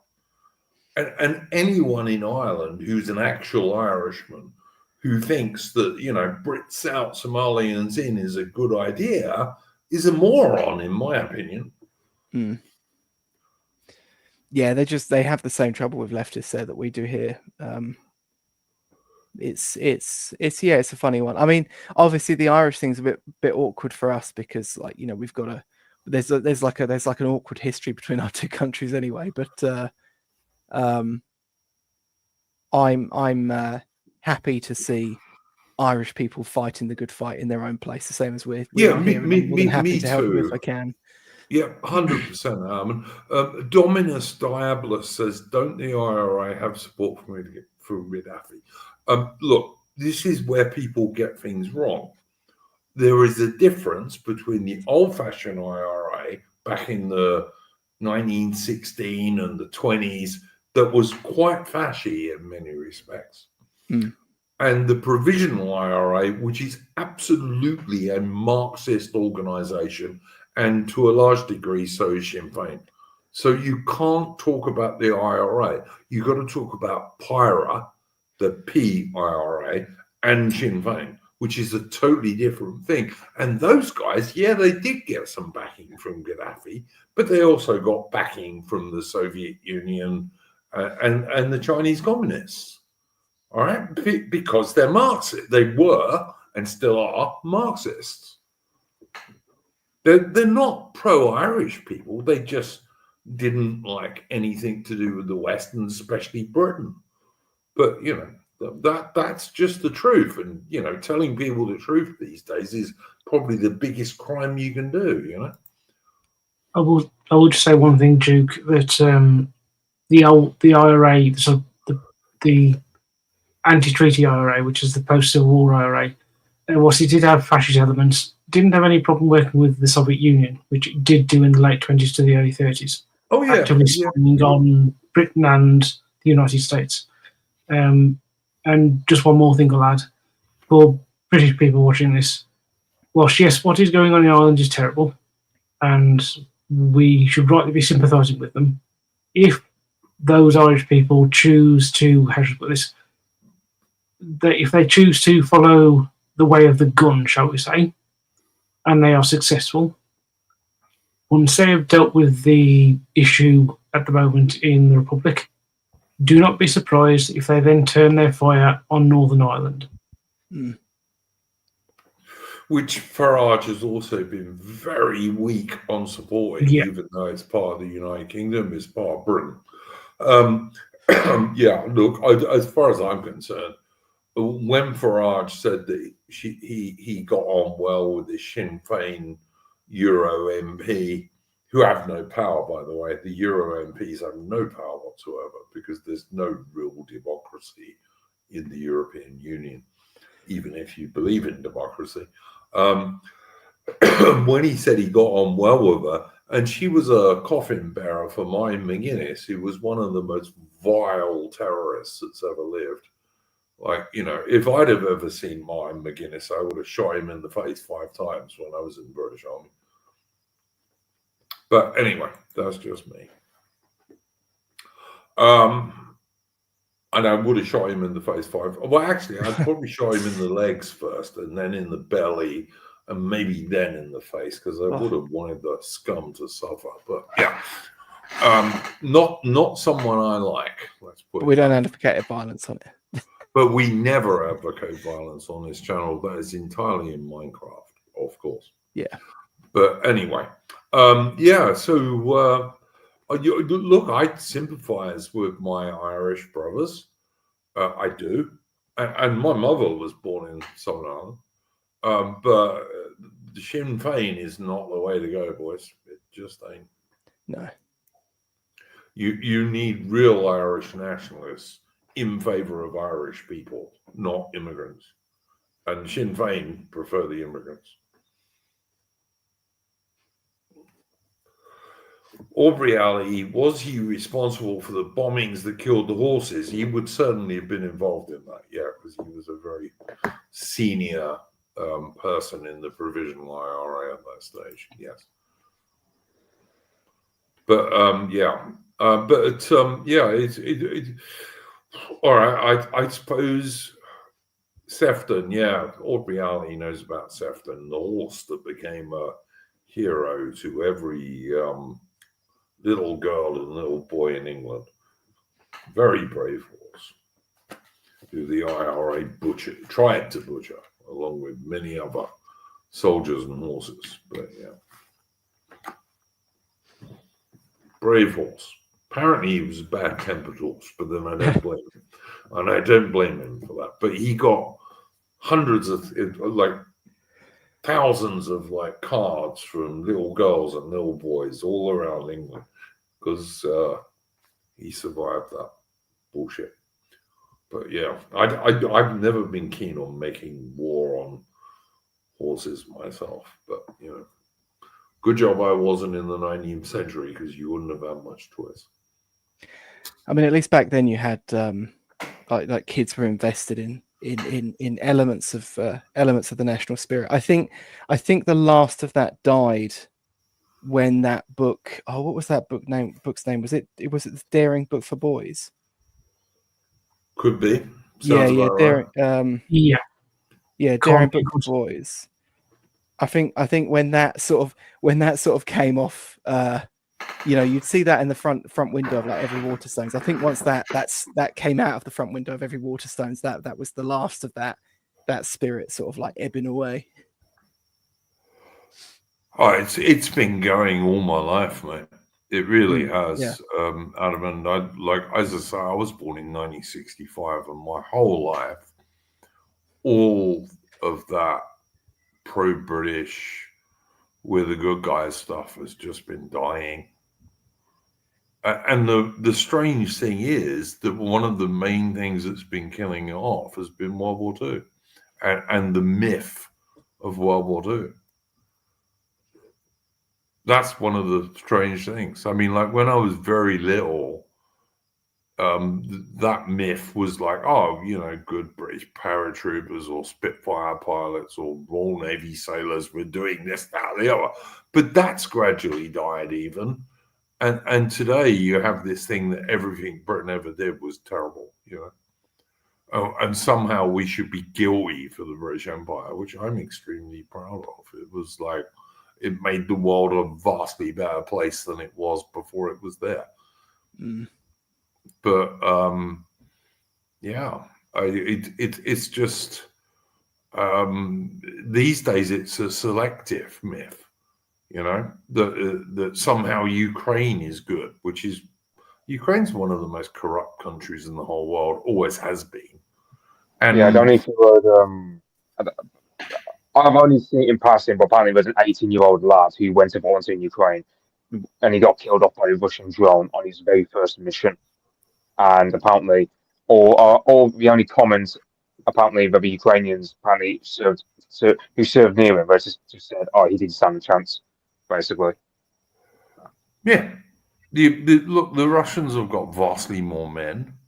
They got vastly more artillery. The Russians have got almost unlimited ammunition. The Russians have almost totally air superiority. and Ukraine can't win, and that's been the case for ages.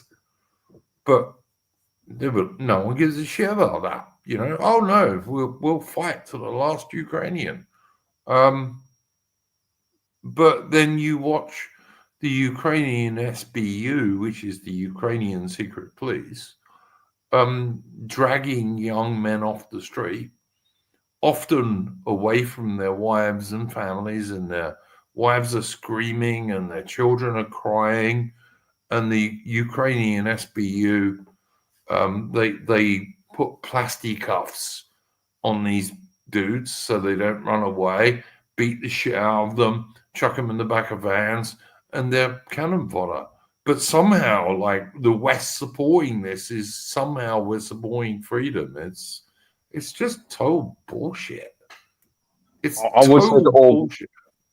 I would say to all brings up in terms of a democracy. I mean, I think if you're going to have anything of a democracy, you've got to restrict the franchise, because the problem you've got is, I think that's. I mean, I know she studied. I know she loves Thomas Jefferson. So Thomas Jefferson once said, "Oh, he believes that democracy is possible when you've got an enlightened majority of people." Well, the problem with that premise is most people aren't capable of being enlightened in that way. Like, they're not capable of, having they're not. You can't really have you can have democracy in an egalitarian premises, but that comes at the expense of an actual stable functioning country. And you've also, Mitch, you've also got to have a Anglo country that has some idea what that stuff means, and all the people in it are more or less the same sorts of people. Yeah, I mean, Aristotle in those circumstances, it can work. Yeah, Aristotle said it best about how, multi-ethnic societies, by their very nature, have to require authoritarianism in order to stay afloat. Otherwise, it just becomes a bloodbath. It's like the same with, whenever you look at the Middle East or Africa, that's the only reason most countries are even anywhere near stability, because I have to have someone strong in order to force a sense of order. Whereas, because it's like, I remember, it was a long time ago, but I remember a Polish guy said something along the lines of, if you put a bunch of Polish people on an island, they'll fight each other or just curse one another, and they won't get along very well. And at some point, there has to be a dictator to force everyone in line. Whereas if you put 100 Anglos on an island, after a while, or after a short while, perhaps there might be some arguments along the line or whatever, about who should be in charge. They'll work things out. Like, you can afford to be a little more libertarian with Anglos in a way you can't with, let's say, Polish people. So, same view. Look, I don't think Aubrey Alley is going to like my outro tune today much, because it's a pro-British one from the War of American Independence. But anyway, yeah. Shall we talk briefly about this ninja sword ban in UK? Britain's banned zombie swords. They banned this sword. They banned this knife. Britain needs to ban Afro-Caribbean people, and then you can have all the weapons you like, and you won't have stabbing crimes being a big deal, because they never were in Britain. It's the Afro-Caribbean people you've got to ban, not particular types of swords. Do we all agree on that? I would just say to Team of Armenians, right? When I say libertarian, I don't know if people are, for example, familiar with Stephen Stoppard, who will just say, well, look, for example, back in there's an old A.J.P. Taylor quote that said, back in 1914, for example, the only real interaction an Englishman had with the state was his local post office. Pretty much. Yeah. So I basically go to that sort of where, basically you barely even notice the state is even in life. I mean, I think, and it's not just that. I mean, you take, for example, stuff like when we settled in Virginia, we did so because of private enterprise. It was a private company that did the of all the same with Cecil Rhodes. He did it on private initiative. It wasn't done by the government. It was done by private initiative. So it's one of those things where if I'm a lot more libertarian in some ways, but like for example, I can be a lot more authoritarian. For example, on a sunny day, like the sunny day yesterday or the other day, I had to close my window at 5 p.m. because I could smell weed. Because they're just people around my neck of the woods who just smoke weed because their lives are that crap. Or let's say I'm having a shower at like 7:45 in the morning, and there'll be and I can smell weed because someone's doing it at that time. That's where I can come across a lot more authoritarian and just become like, oh yeah, this is where I've become a lot more like Singapore, where you can get arrested for smoking weed out in public. Yeah, don't disagree. Oh, look, guys, carry on for a second because I just need to have a bathroom break. So, yeah, Adam and Aaron, what do you think about this stuff? Just to carry on with Mitch's point, yeah, there's a distinct difference between sort of English libertarianism, which stretches back to sort of 1689 and the Glorious Revolution, and the sort of staring for that sort of rights of Englishmen compared to sort of the American more sort of revolutionary libertarianism, which has got more to do with anarchism and the Austrian school and all that. So I should say that Mitch mentioned him. If you don't follow Stephen Stoppard on X, I'd recommend. He's actually a mate of mine. He's a really good bloke. Really interesting things to say on it. I have to look this guy up.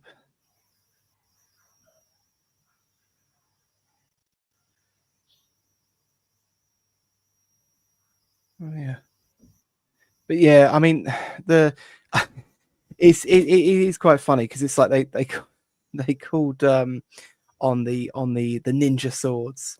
It's like, is he talking about katanas or tantos? I don't know if anyone knows. I assume it's just all of them. But yeah, and it's like they it's like when they did the whole zombie knife ban. Like they're talking about machetes, right? Like presumably. But they can't say machetes. And I was wondering like how many people actually get killed by, quote unquote ninja swords, whatever the law on that encompasses. Like I know that that like there is like a weed smoking weeb demographic that buys that sort of stuff. I don't know how many people they actually kill with them though. Yeah, it's an interesting question with the zombie knives. Who's committing the crime? Who was the victim of the crime? And they're probably one and the same. Yeah. It does seem like this ban, as with that zombie ban, is more about keeping that particular demographic's moronic behaviour from affecting other people than it is to do with. That's the reason it's being done, not the idea that it's actually going to protect anybody else. Yeah. But it's not even going to do that, Aaron, because you can get a piece of steel and sharpen it and give it a point. It's not difficult, and you can do that with an angle grinder or a file if you want to. It's just nonsense. The problem is the African and Caribbean people who want to use machetes and ninja knives and blah and blah and blah to stab each other. And they have an enormously higher rate of stabbing each other than Anglo-Celtic white people do. They also have an enormously higher rate of shooting each other than Anglo-Celtic white people do. And you know what? Guns have been illegal in Britain for a long time. So, making stuff illegal stops people who want to be legal getting things. It never stops criminals getting things. I mean, it can if they do it right. It's like the war on drugs thing all over again. Like, the British states never really put any effort into a war on drugs. But you could even then you can restrict it. You can make it harder, and you're going to make if you're talking about drugs, you're going to make them more expensive. But you can't stamp it out. It's just not possible, because if there's a demand, it will get filled if there's enough money for that, you know? Yeah, the thing is, you stem the demand by also coming down on drug use as hard as you do on drug supplying, which has always been one of the big failings of these sorts of things. But yeah, like you're right that if there's the demand, it's going to be filled. But I'll give you an example, which I think is almost perfect. In Australia today, you to buy 50 cigarettes is about $60 Australian, right? yeah, But you can go and buy illegal cigarettes in Australia for, I don't know, probably $25, $30, $100. Guess what people are doing now in Australia? yeah, I know that it's the same here. Actually, they've but the thing is that you're very, very, very unlikely to come up against any cropper with the law for being in possession of counterfeit cigarettes. Yeah, because it's almost impossible to enforce. But I mean, with marijuana, at least, the same thing is largely true. You know, I mean, you could enforce it with cigarettes, and you definitely could enforce it with marijuana. Even easier. Only if you totally banned it. Yeah. And I'm not I don't support at all the idea of totally banning people smoking, and I don't really support the idea of totally banning people smoking marijuana, to be honest with you. Oh, I'm definitely in favour of them totally banning all drugs at this point, except maybe. tobacco and alcohol. But that's the trouble, you see, Adam. And if you do that, they're going to move on to those other things afterwards. They just will. Well, I mean, they're never going to do it anyway. Yeah, I mean, look, Britain had a society in the late 19th century where almost all drugs were legal. Yeah, but it wasn't an issue. I mean, there were definitely some issues from like opium and stuff like that, but Yeah, a lot of the but not enormous. A lot of the bad drugs that we're sort of afflicted with now are almost entirely like foreign in origin. I mean, even marijuana. There's a point that Hitchens makes in his book about the war never fought on drugs, and he points out that it was actually like almost 10 years from when the Windrushers arrived before the number of white people smoking marijuana outstripped the number of black people smoking it, which is colossal when you consider how tiny the black population in England was at that point. Yeah, no, there's some truth to that for sure. It was a Jamaican thing, yeah, for sure. Yeah.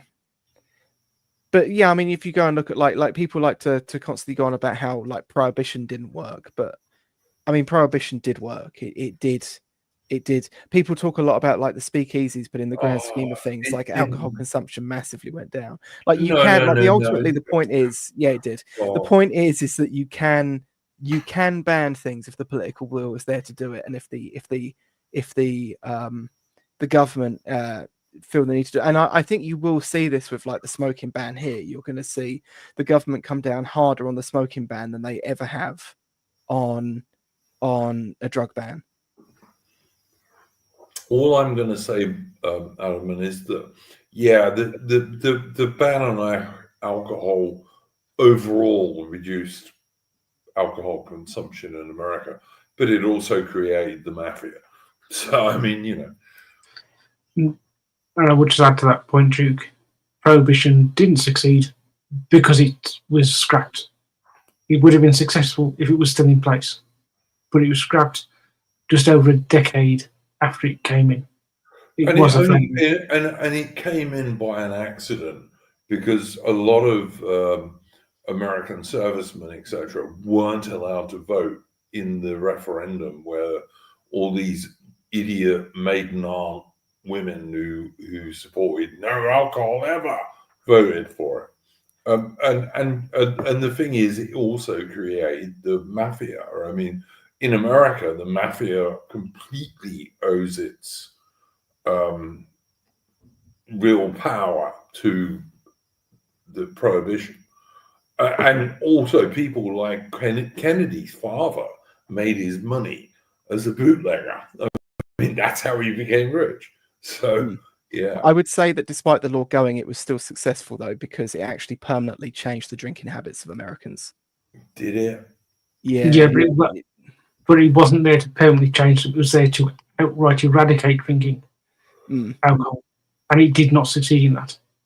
It created a massive backlash and caused its ultimate repeal. That was the purpose of the Volstead Act, was to eradicate drinking alcohol, with very few exceptions, such as medical exceptions and communion wine or religious services. And the fact that it was repealed, I think 1933 was the year, just shows it failed. It did not succeed in that, and therefore it was not successful in the objective reason it And came into and repealing it was enormously popular, by the way. Yeah.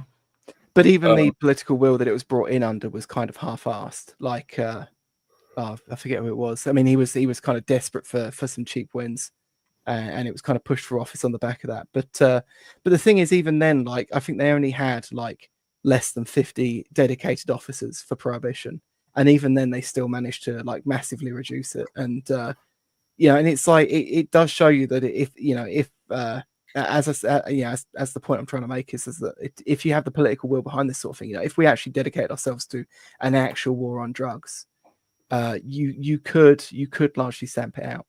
And of course, the difference there is that drugs are significantly more unpopular than, let's say, drinking was, either then or now. I do take your point, and I do. And like, I despise these pot smokers who are constantly high.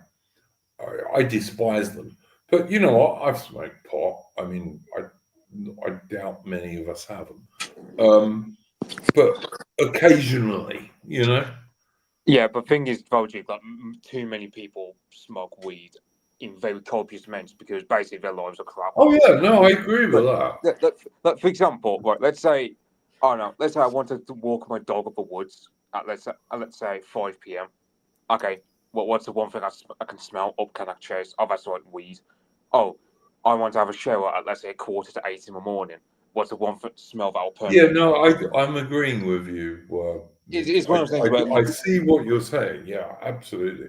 Like, the thing is, but because it's like I had a family relative of mine who went to Amsterdam, and basically he was like a bit horrified when he looked at because he went there to smoke weed, but then he realised actually he stopped smoking weed because the thing was, so they have legalised weed in Holland, and the thing is, it's basically a coping mechanism for people whose lives are crap, because basically,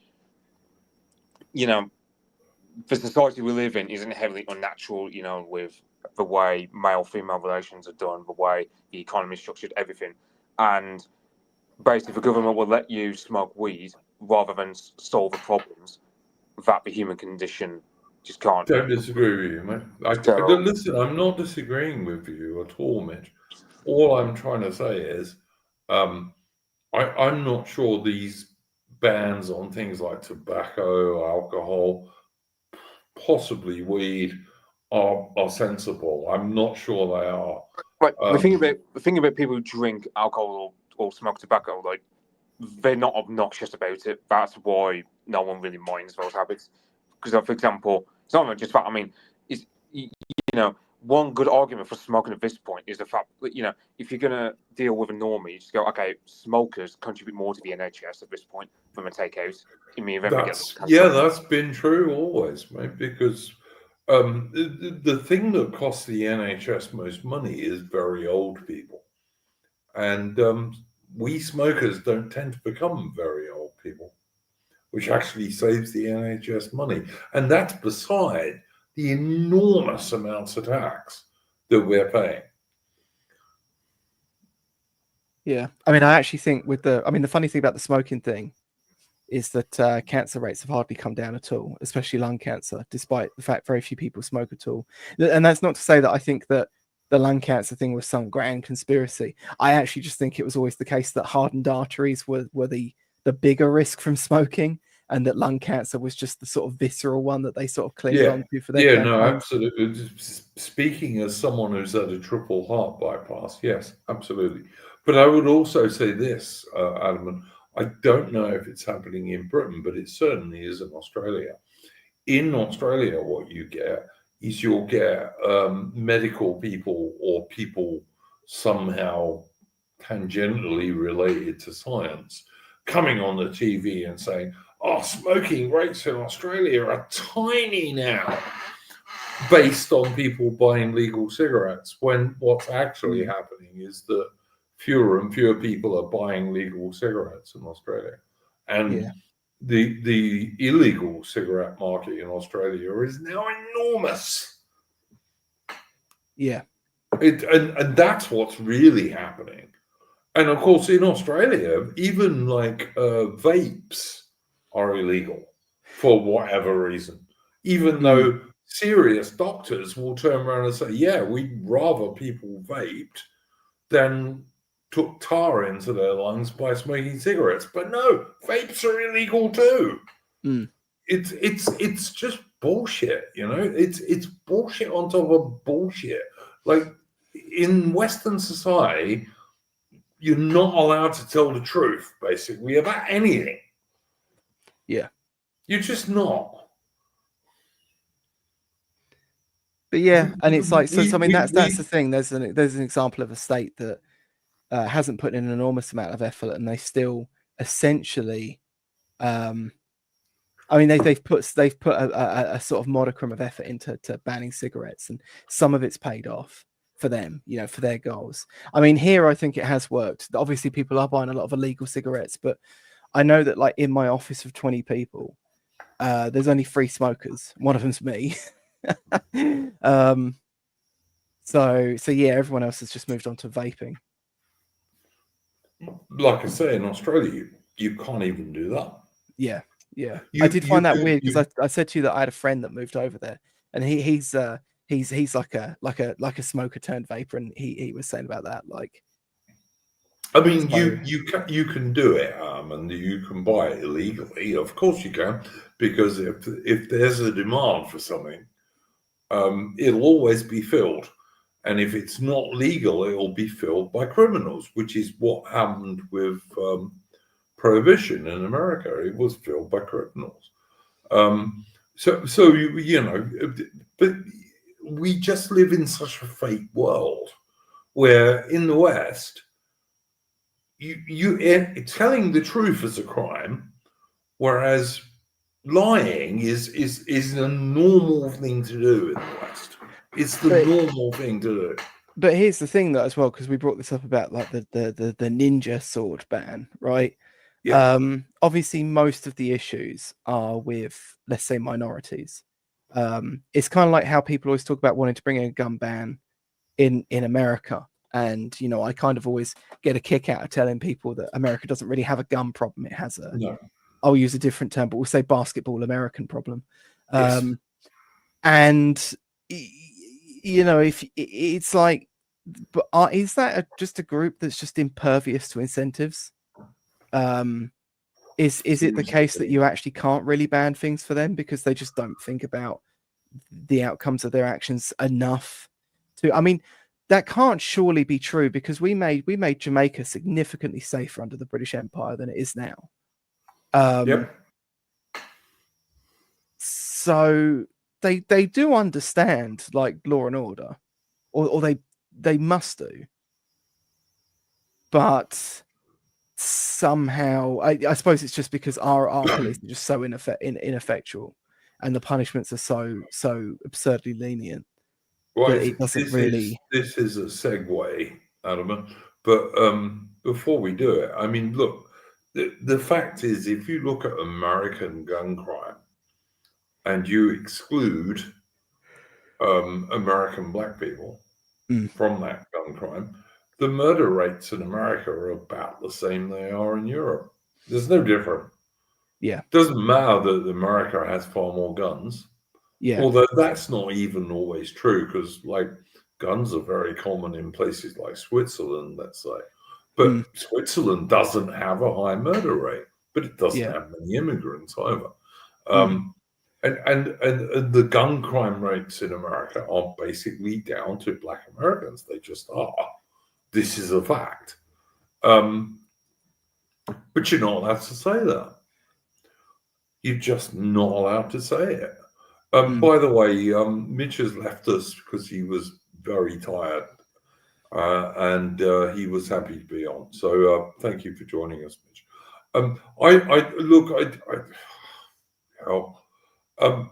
We just live in a fake world in the West. Nearly everything our governments tell us is a lie, basically.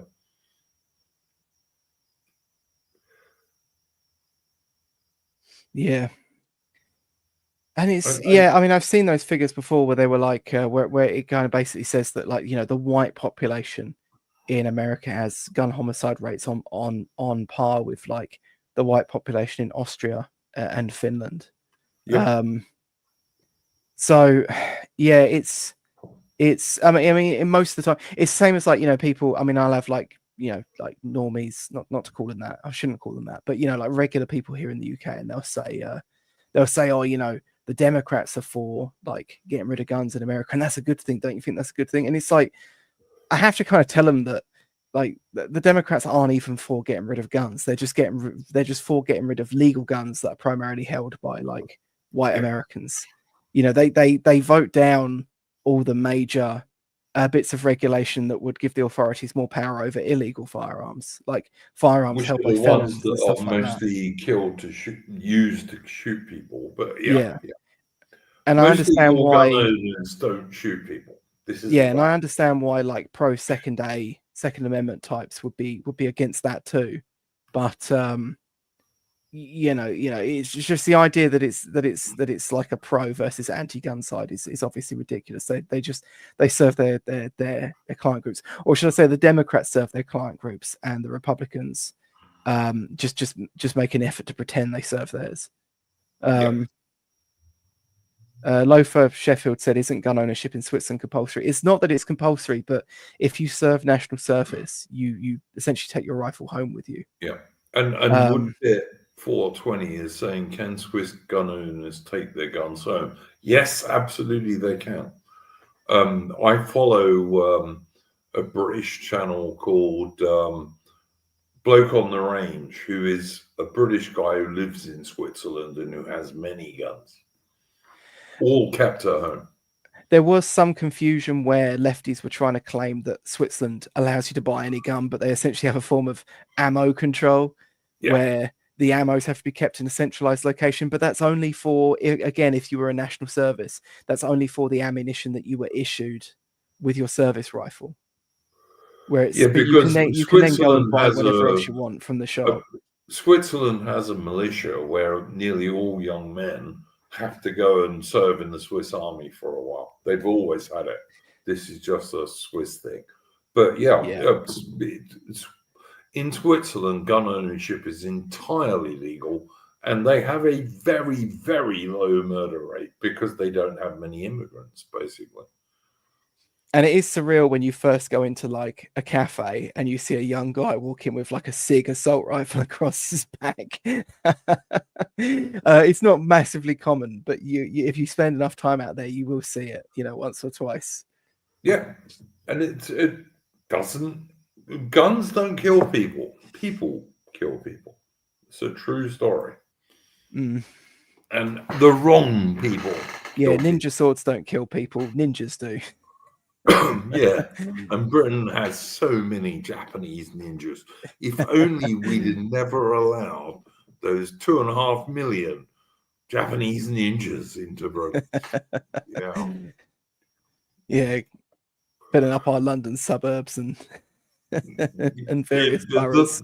I tell you what, mate, I watched as I was a young man the Japanese ninjas taking over British suburbs. It was sad to see. But yeah, like you can. I mean, I know that in Switzerland you do have to file some paperwork to essentially say what it is you're buying, and that's stored locally, like at your local. I forget what the name of it is, but essentially like their town hall. There'll be like essentially like a post office that also acts as a minor administrative center. Steve is making the very good point, and this is entirely true. Yeah. And it was true up until the 1920s, at least. The British used to be able to own and carry guns pretty freely. Look, if you don't believe me on this, go and read any of the Sherlock Holmes novels. Yeah. That are set from the 1890s up to the 1910s. And either Sherlock Holmes or Dr. Watson will very often take their pistol. And you didn't even need a license. You could just have one in Britain in those days. And yet our murder rate was very low because we didn't have immigrants.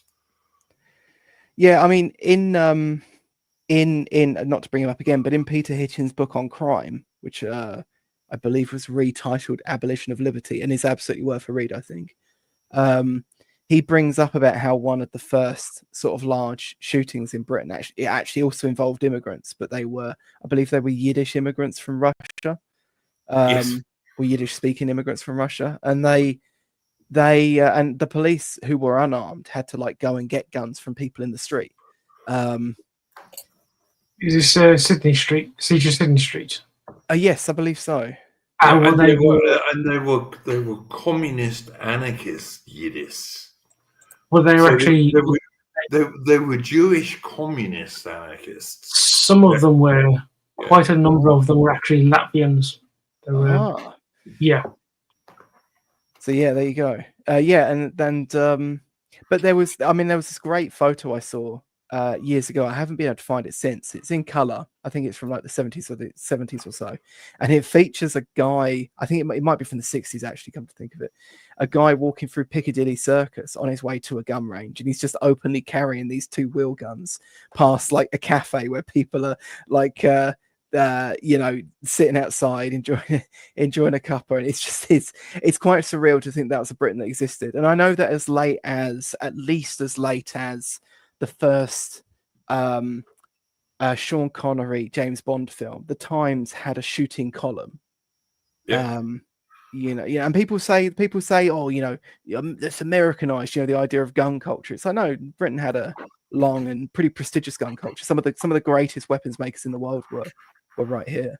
Look, go and have a look at the mid to late 1840s, which is about the time that Colt was bringing out his famous six-shooting revolvers.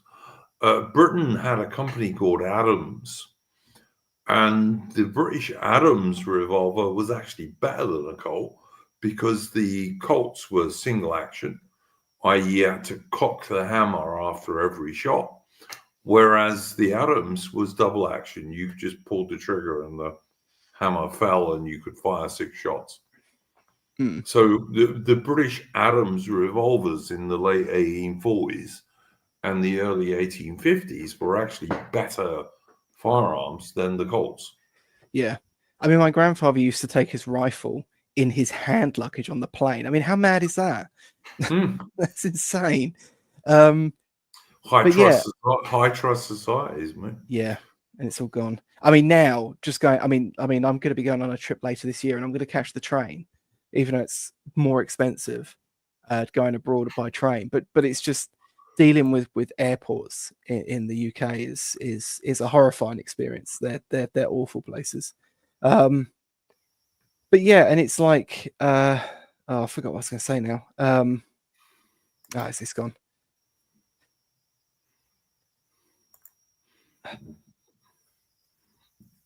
Anything to add, Aaron? Sorry. Actually, yeah, that was it. I was going to say there are still some good gun makers here. There's a company, Anderson Wheeler, I believe, still going. They make some beautiful, some stunning revolvers. And Holland is still around as well, of course. We still have a bit of a shotgun thing here. But yeah, like Anderson Wheeler make these stunning, beautiful blue steel revolvers, and yet they're made here in the UK. You could never own one in the UK. It's insane. It's obscene. Yeah. Can't buy a British gun in Britain. Just absolute But I mean, you know, it's always the implements and not the people who are to blame. You know, cars go into crowds of women and children. It's not a driver, it's a car or a truck. You know, they say that because, you know, it's better than saying Muslim or immigrant. But yeah,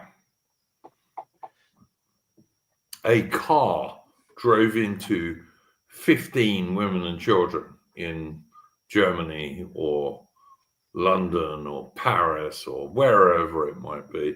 They never say it was a Muslim who drove the car into it.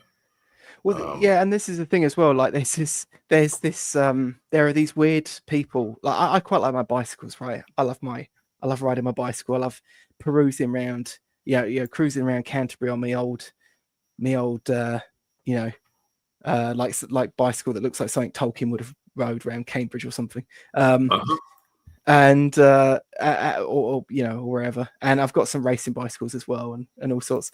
But there's this weird thing you encounter these, like, this never used to be the case, but there's this whole like weird group of people that are into cycling because they sort of want to be anti-system but in a pro-system way, and they sit around and they like complain about like the cages and the motorists all the time. You can find these people on YouTube. They wear lycra. They always wear lycra. Well, yeah, usually they wear high vis, but at least the guys that wear lycra usually do have a car themselves and are kind of relatively normal. and they'll decry like the motorists and car culture, and they'll say, oh, they're like newspaper headlines about cars will talk about how a car hit these people and not a motorist. And all of this stuff frustrates me because there's this whole field of academia about like city planning, and it's all people like this, like, they're one step away from like wearing anoraks, and they're constantly talking about what it is. They go, oh, Britain's got a car culture problem. It's got a car. It's like, no, Britain has a commuter problem, right? Because you've made the cities unlivable. Right, and now people have to live outside of them and commute in their cars. And you get this when you talk about, like I mentioned about London's population decreasing earlier. But of course, like, you'll get these people that and they'll say like, "Oh, that's just because people realised they could live out in the country." It's like, no one lived in London with all these amenities on these doorsteps, these beautiful parks, this beautiful one of the world's best cities, and thought, I'm going to move out and spend 2 hours commuting in on the train every day for $5,000, a quarter. Mate. Like 100%. You can find some nice videos of London in the 1920s and 30s and London parks and stuff. And like, there's no litter. Everyone is an Anglo-Celtic white person. There are no minorities. There's nobody with ninja swords. Little kids can wander around happily. It's a totally different thing. I'm going to say that Aubrey Alley is a lesbian because she says there's nothing sexier than a man in lycra. She must be a lesbian. I'm sorry. Okay. Anyway, leaving that aside, and I'm not anti-lipstick lesbians. They can be quite cute, so long as they're the lipstick variety rather than the butch variety. But yeah, but you if you want to look at what London was like, you've got to go and look at London in the 20s and 30s, or even London in the 50s. And yeah, it was a pleasant place. The traffic wasn't that terrible. There are white people everywhere and nobody else. There's no ninjas. There's no shit on the street. There's not much litter even. It was just a totally different place. Yeah, and quite. But it's pleasant. Like, yeah. Sorry, Karen. No, I'm finished, man. I was just going to say, I mean, like, there's a bit more of an American perspective, but there's this book I've been listening to on Audible. It's by Helen Andrews. I don't read many books by women, but this is quite a good one. It's called Boomers, and she sort of goes through. she picks like a different person for each chapter. So it starts off like, I think the first one's Steve Jobs, which, funny enough, even though it's essentially supposed to be like a hit job of these people and the generation that they came from, but actually the chapter on Steve Jobs may be quite endearing to him, but kind of endeared me to him, I should say. But it finishes on Al Sharpton. I think the last chapter is on Al Sharpton. And the author, she goes into like white flight in there, and it's like yeah, and there's a British perspective of this as well. There's a book, Freedom and Reality by Enoch Powell, that has an immigration chapter in it that is also very, very sort of blackpilling on how it was that people came to not want to live in our cities, in our nation's previously great cities. And it is bleak, but it's essentially turned these places into like donuts, where they've got this rotten core, and everyone sort of lives on the outside and just commutes in where they have to. You know, and now the same people that created a lot of the policies that led to this, they're now talking about how we need walkable cities and 15-minute cities and all this sort of thing. And you just feel like you're just smashing your head against a brick wall. But it comes to a point where you just think that these people they didn't like the fact that you got away from their policies, you know, that a lot of them saw this as a form of punishment. And, you know, and I do believe that as well, because if you go back and look at, Alinsky, if you go and read Alinsky, not the Rules for Radicals, but some of his other texts, the ways in which, like, there's one particular where he encounters like some, I suppose what would be like today would be like a MAGA hat wearing guy, but it's like a Republican truck driver. And the way in which he kind of like talks about this guy in the book, he's frothing with hatred. He just like hates this guy for even existing. There's like a real, there's something, there's a proper sort of vile sort of evilness to it as well. I'll have to dig it up at some point and go through it, but yeah, and it's like, it's, you know, I just kind of come away from this and just think like these people they enacted these policies as a punishment, and they don't like the fact that people just up to moved away from it. Yeah. That, you know, they don't like, especially in America, like the anti-suburb stuff. You can see a lot of it there. Like they just hate the fact that, like, you know, founding stock Americans could just up and build a new home for themselves elsewhere. Well, I know Aubrey Alley in the chat lives fairly close to St. Louis, and St. Louis used to be a great American city back in the day. It had a World's Fair and all sorts of stuff. And now, if you go watch it, and you can go and look at it on YouTube if you want to, guys, there's like whole blocks which are just, they look rural because all the houses have gone. And it's just a shithole, basically. And the only people who live there are some black guys who kill each other on a regular basis. But other than that, it's like it's just a complete waste of space. And it used to be a great city. It was an industrial powerhouse, and it had really nice houses. You can even see a few of them are still left. But these days, like particularly in the winter when it snows, you can almost think you're in the countryside in America, because there are blocks where there's just nothing, because you know, a city just based on black people just doesn't survive, and that's going to happen increasingly when you have mass immigration. It just is. Aaron, you haven't said anything for a while, mate. What do you think about this? And I also want you to plug the stream we have tomorrow. So carry on, Aaron. Yeah, I agree with you that sort of the decline has been the fact that these left-wing idiots brought in these policies, and now they hate the fact that people run away. What you said, Drew, previously about the fact that you can't tell the truth anymore. I remember when I was at university, there was this Iraqi Kurd bloke who was a mate of mine, and he had a car, and we used to go to, he was really interested in British history, actually really liked the British Empire. And so every Sunday we'd go to a museum or somewhere, like we went down to Stratford to see Shakespeare's home and went to the RF Cosford and places like that.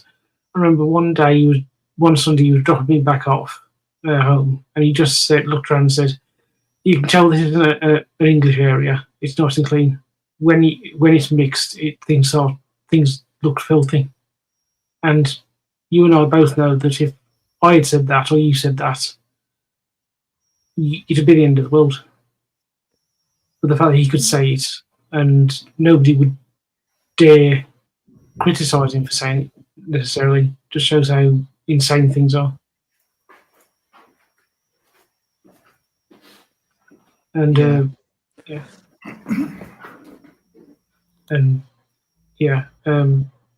no, so pretty much I do agree with what you and Ataman have been saying. Yeah, I thought you would, mate. But yeah, you should plug our Rorke's Drift stream for tomorrow. Tomorrow 9 p.m. British time, which I think, Duke, is 8 a.m. Australian time. If I'm correct, where you are. It is. Yeah. Myself, Duke, and hopefully Mitch will be doing a live stream on the Battle of Rorke's Drift. At the beginning of the month, we did a live stream review of the film Zulu, and so we're actually tomorrow we're going to be doing one on Battle of Rorke's Drift. I would recommend anybody who hasn't watched it, though I don't think in this audience that would be too many people. But it's going to be, Aaron, it's going to be a historical stream for the most part. Actually, the real battle rather than the movie. Yeah. And I would just recommend people to go and watch Duke's stream on the Battle of Isla Morna, because whilst we obviously will touch on that, and also the build-up to the war itself, in Duke's stream you get a lot more of that detail in more detail. So if you watch that and then you can watch my stream with Duke and hopefully Mitch tomorrow on the real Battle of Rorke's Drift, you'll be a lot more well informed. And so we'll be going over that battle pretty much. I would also point out to people that Aaron Hook is actually a relative of Henry Hook, Victoria Cross, from Rorke's Drift. So Aaron knows what he's talking about, even when I don't. So there we go.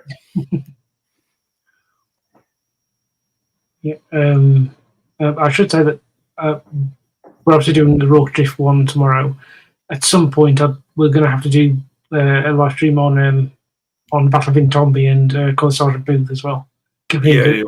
Absolutely, Aaron. Yeah, I'd love to do that. Colour Sergeant Booth was a genuine British military hero who really deserved his VC. The only guys who were saved from Intombi were saved by Anthony Booth. So yeah, absolutely. And of course, Lothar Shovel is correct that Hook was maligned in the movie version, and we will undoubtedly talk about this tomorrow. Yeah, I think we've talked about this before. I mean, I get why they wrote him that way for story purposes, but it was sad that they would that they had to shame an actual real living person like that. And you could understand and his two elderly granddaughters. They walked out of the theatre, didn't they, when they saw it? At the premiere in the West End of London. And you can understand it because their dad was a teetotaler and some sort of lay preacher guy. And the reason he was in the hospital was because he was such a good soldier that he was detailed to make tea for the sick and wounded guys. Gonville Bromhead, his officer commanding, helped get him, when he left the army, helped get him a job at the British Museum because he was such a good soldier.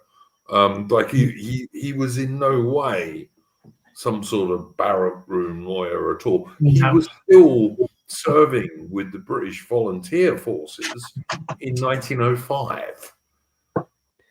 Yeah, and it really shows you as well, like the quality of the average British unit when, like, they literally couldn't find one bad egg, so they had to invent one for the purposes of storytelling. 100%, man, 100%. There was no guy who had a bad reputation in that regiment. I mean, I'm sure there were a couple of guys who used to sometimes get in trouble for drinking a bit too much or something. But There was no really bad man in that unit. There just wasn't. Yeah. Which was still pretty common, even in the early 1980s. You didn't have really bad guys in a unit, because if you were a really bad guy in a unit, you'd get discharged. You really would. Like, you know, if you were a complete asshole for whatever reason, they discharge you. They didn't need every single man they could get, because they used to get enough volunteers. Yeah. But yeah, true story. Ant-Man, anything you would like to promote, mate? No, not from me. All right. Mitch has already left us, and as I said, he was just getting knackered, and hopefully he's going to be on the stream with Aaron and I tomorrow. Aaron, would you like to promote your channel, sir? Yeah, my channel is mostly book reviews, but I do sometimes do film reviews and TV stuff. And I do obviously live streams. Sometimes they're historical, like the one that we're in tomorrow. But other times they are just talking with people. So I actually had quite a successful live stream last Saturday with a bloke called Peter Wheeler, who if you're on X will know as Paul, who is a member of the Social Democratic Party. Very entertaining bloke, very sound politically, and really entertaining to talk to him. And I can very much recommend following him on Twitter, as well as watching that interview I did with him. Yeah, I can recommend Aaron's channel. He has some good guests on there. Do go and check him out, guys. All right. I think we've covered most of what's been going on recently. I do totally support Rupert Lowe and his public inquiry into the what are actually child rape and torture gangs that are mainly Pakistanis, that basically concentrate on little white working class girls. Yeah, I do totally support that. I despise Farage for not supporting it. Don't agree with me? You can argue with me if you want, but don't know how. As always, I'm going to play us out with a tune.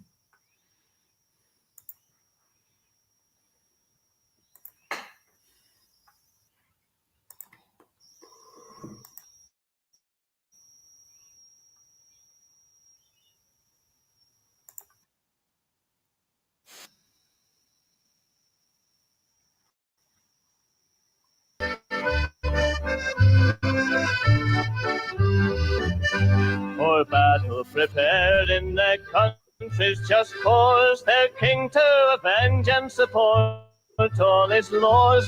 As fierce as the tiger, as swift as the roe, the British light infantry rush on their foe.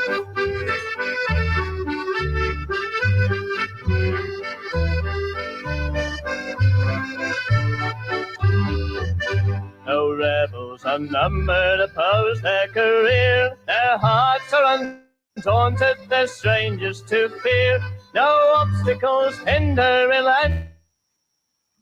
destruction, attend every blow.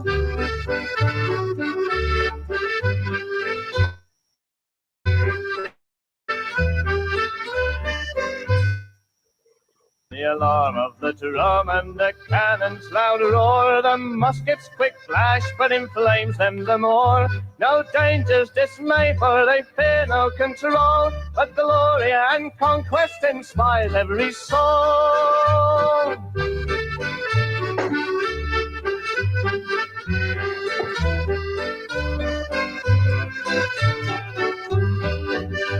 Whenever the foe stands raised in their sight, with ardor impatient they pant for the fight. Rout havoc, confusion they spread through the field, and rebellion and treason are forced to yield.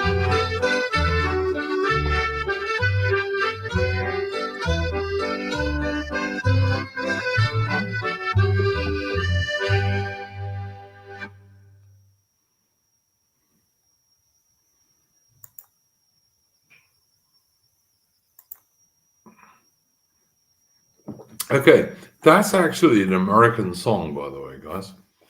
That's an American royalist song from the time of the American Civil War. Oh, sorry, the American War of Independence. I beg your pardon. But yeah, it's an American song about the British infantry who won most of their battles. The British Army won most of their battles in the American War of Independence. But there we go. That didn't, in the end, do us a lot of good. All right, Adman has said he's too knackered and he has to go home, which I can. Sorry, has to go to bed, which I can well believe because I know he's working really hard these days. Thank you very much to Mitch and to Adman for joining us this evening. Two of the longest running people on this stream. Thank you, Aaron, for also joining us this evening. We'll see you. Well, actually, I'll see you tomorrow on Aaron's channel for a stream about the historical Battle of Rorke's Drift, which I think will be pretty good. Yeah. Carry on, man. I'm just agreeing with you. Yeah, no, I think that'll be good. Go and watch that. And hopefully Mitch will be joining us on that stream as well. But apart from that, on Wednesday, we will be back with another stream from our history series. And I think this week, we're either going to be talking about Britain joining World War I in 1914, which was the original sin of the British Empire, or we might possibly be talking about attempts to make the White Empire, the Old Commonwealth, which in those days was Britain, Canada, Australia, New Zealand, and South Africa, into something that was more than sentiment and was actually a political bloc. We may well talk about one of those subjects on Wednesday on our history stream. So come and watch us for that. In the meantime, do you like the stream? You can support us via Entropy, which I will check in a sec to see if we got any super chats, which I doubt, but if we did, I'll check it. And don't let the bastards grind you down, boys. We do actually have a super chat. There we go. From Gerin, which is Gerin, for USD $5. And he just says, thanks for the stream. Gerin, thank you very much for your support. It's much appreciated. So there we go. All right, guys. Don't let the bosses grind you down. We'll see you next week. Take care. Right.